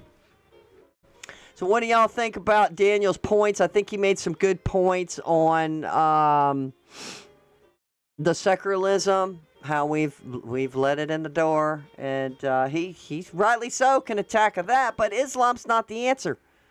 Islam is not the answer, and we do need to. We elected Trump. We need the Trump train to continue. We need this to continue even after Trump's out of office. We need to continue to get rid of the Board of Education, get the stuff back down to the states, focus on education, focus on being patriotic. Teach these kids how our country was founded, what these people went through. We need to instill pride in our country. I mean, hell, schools do it. They got school spirit. Rah, rah, rah, sis, boom, bah. I mean, why are we not doing this with our young minds full of mush to love and respect their country? Why not? We're the greatest country on the planet. That's not indoctrinating them. That's telling them, hey, we are the greatest country that has ever. Our form of government and how we've came to be is an experiment. America is a great experiment. And she can be in danger. That's why the forefathers put all these checks and balances in with all these different branches of government. So nobody can have total control, but good God, the left is on the march. The leftards are on the march. Well, this has gone long, and I apologize that I had my mic muted. Thank you for joining me. I hope y'all enjoyed this debate. I thought Andrew did a fabulous job. He stuck to his core argument. That's my opinion. Andrew stuck to the core argument, which is better. And this is his reasoning why. Daniel just said Islam would be better because we don't allow degeneracy. We're not going to allow divorce. We're going to make sure everybody's going to do what they're... That's basically what he's saying. We have bigger families and we stay married. Why? Because either they're going to be smacked, beat up, women are suppressed. They're probably afraid to leave. We've all heard the stories. What, the acid thrown? You got, what is that kind of killing they're called where the daughter, somehow the daughter got shamed and they would go and kill her? The dad would? What is that called? Good God, I'm having a brain fart. But anyway, honor killing. I think they call it honor killing. So, oh yeah. So this is what we want. We want an Islam. Yeah, we need people to stay married. Yeah, we need to have kids, but Islam is not the answer. And there you go. Like and subscribe. Just hit that button. Hit that button down there. And let me know what you think about this. And I hope y'all enjoyed it as much as I did. I thought it was hysterical. And I thought, Andrew, he burned him. He burned him. Well, there you go. There you have it. Have a great weekend.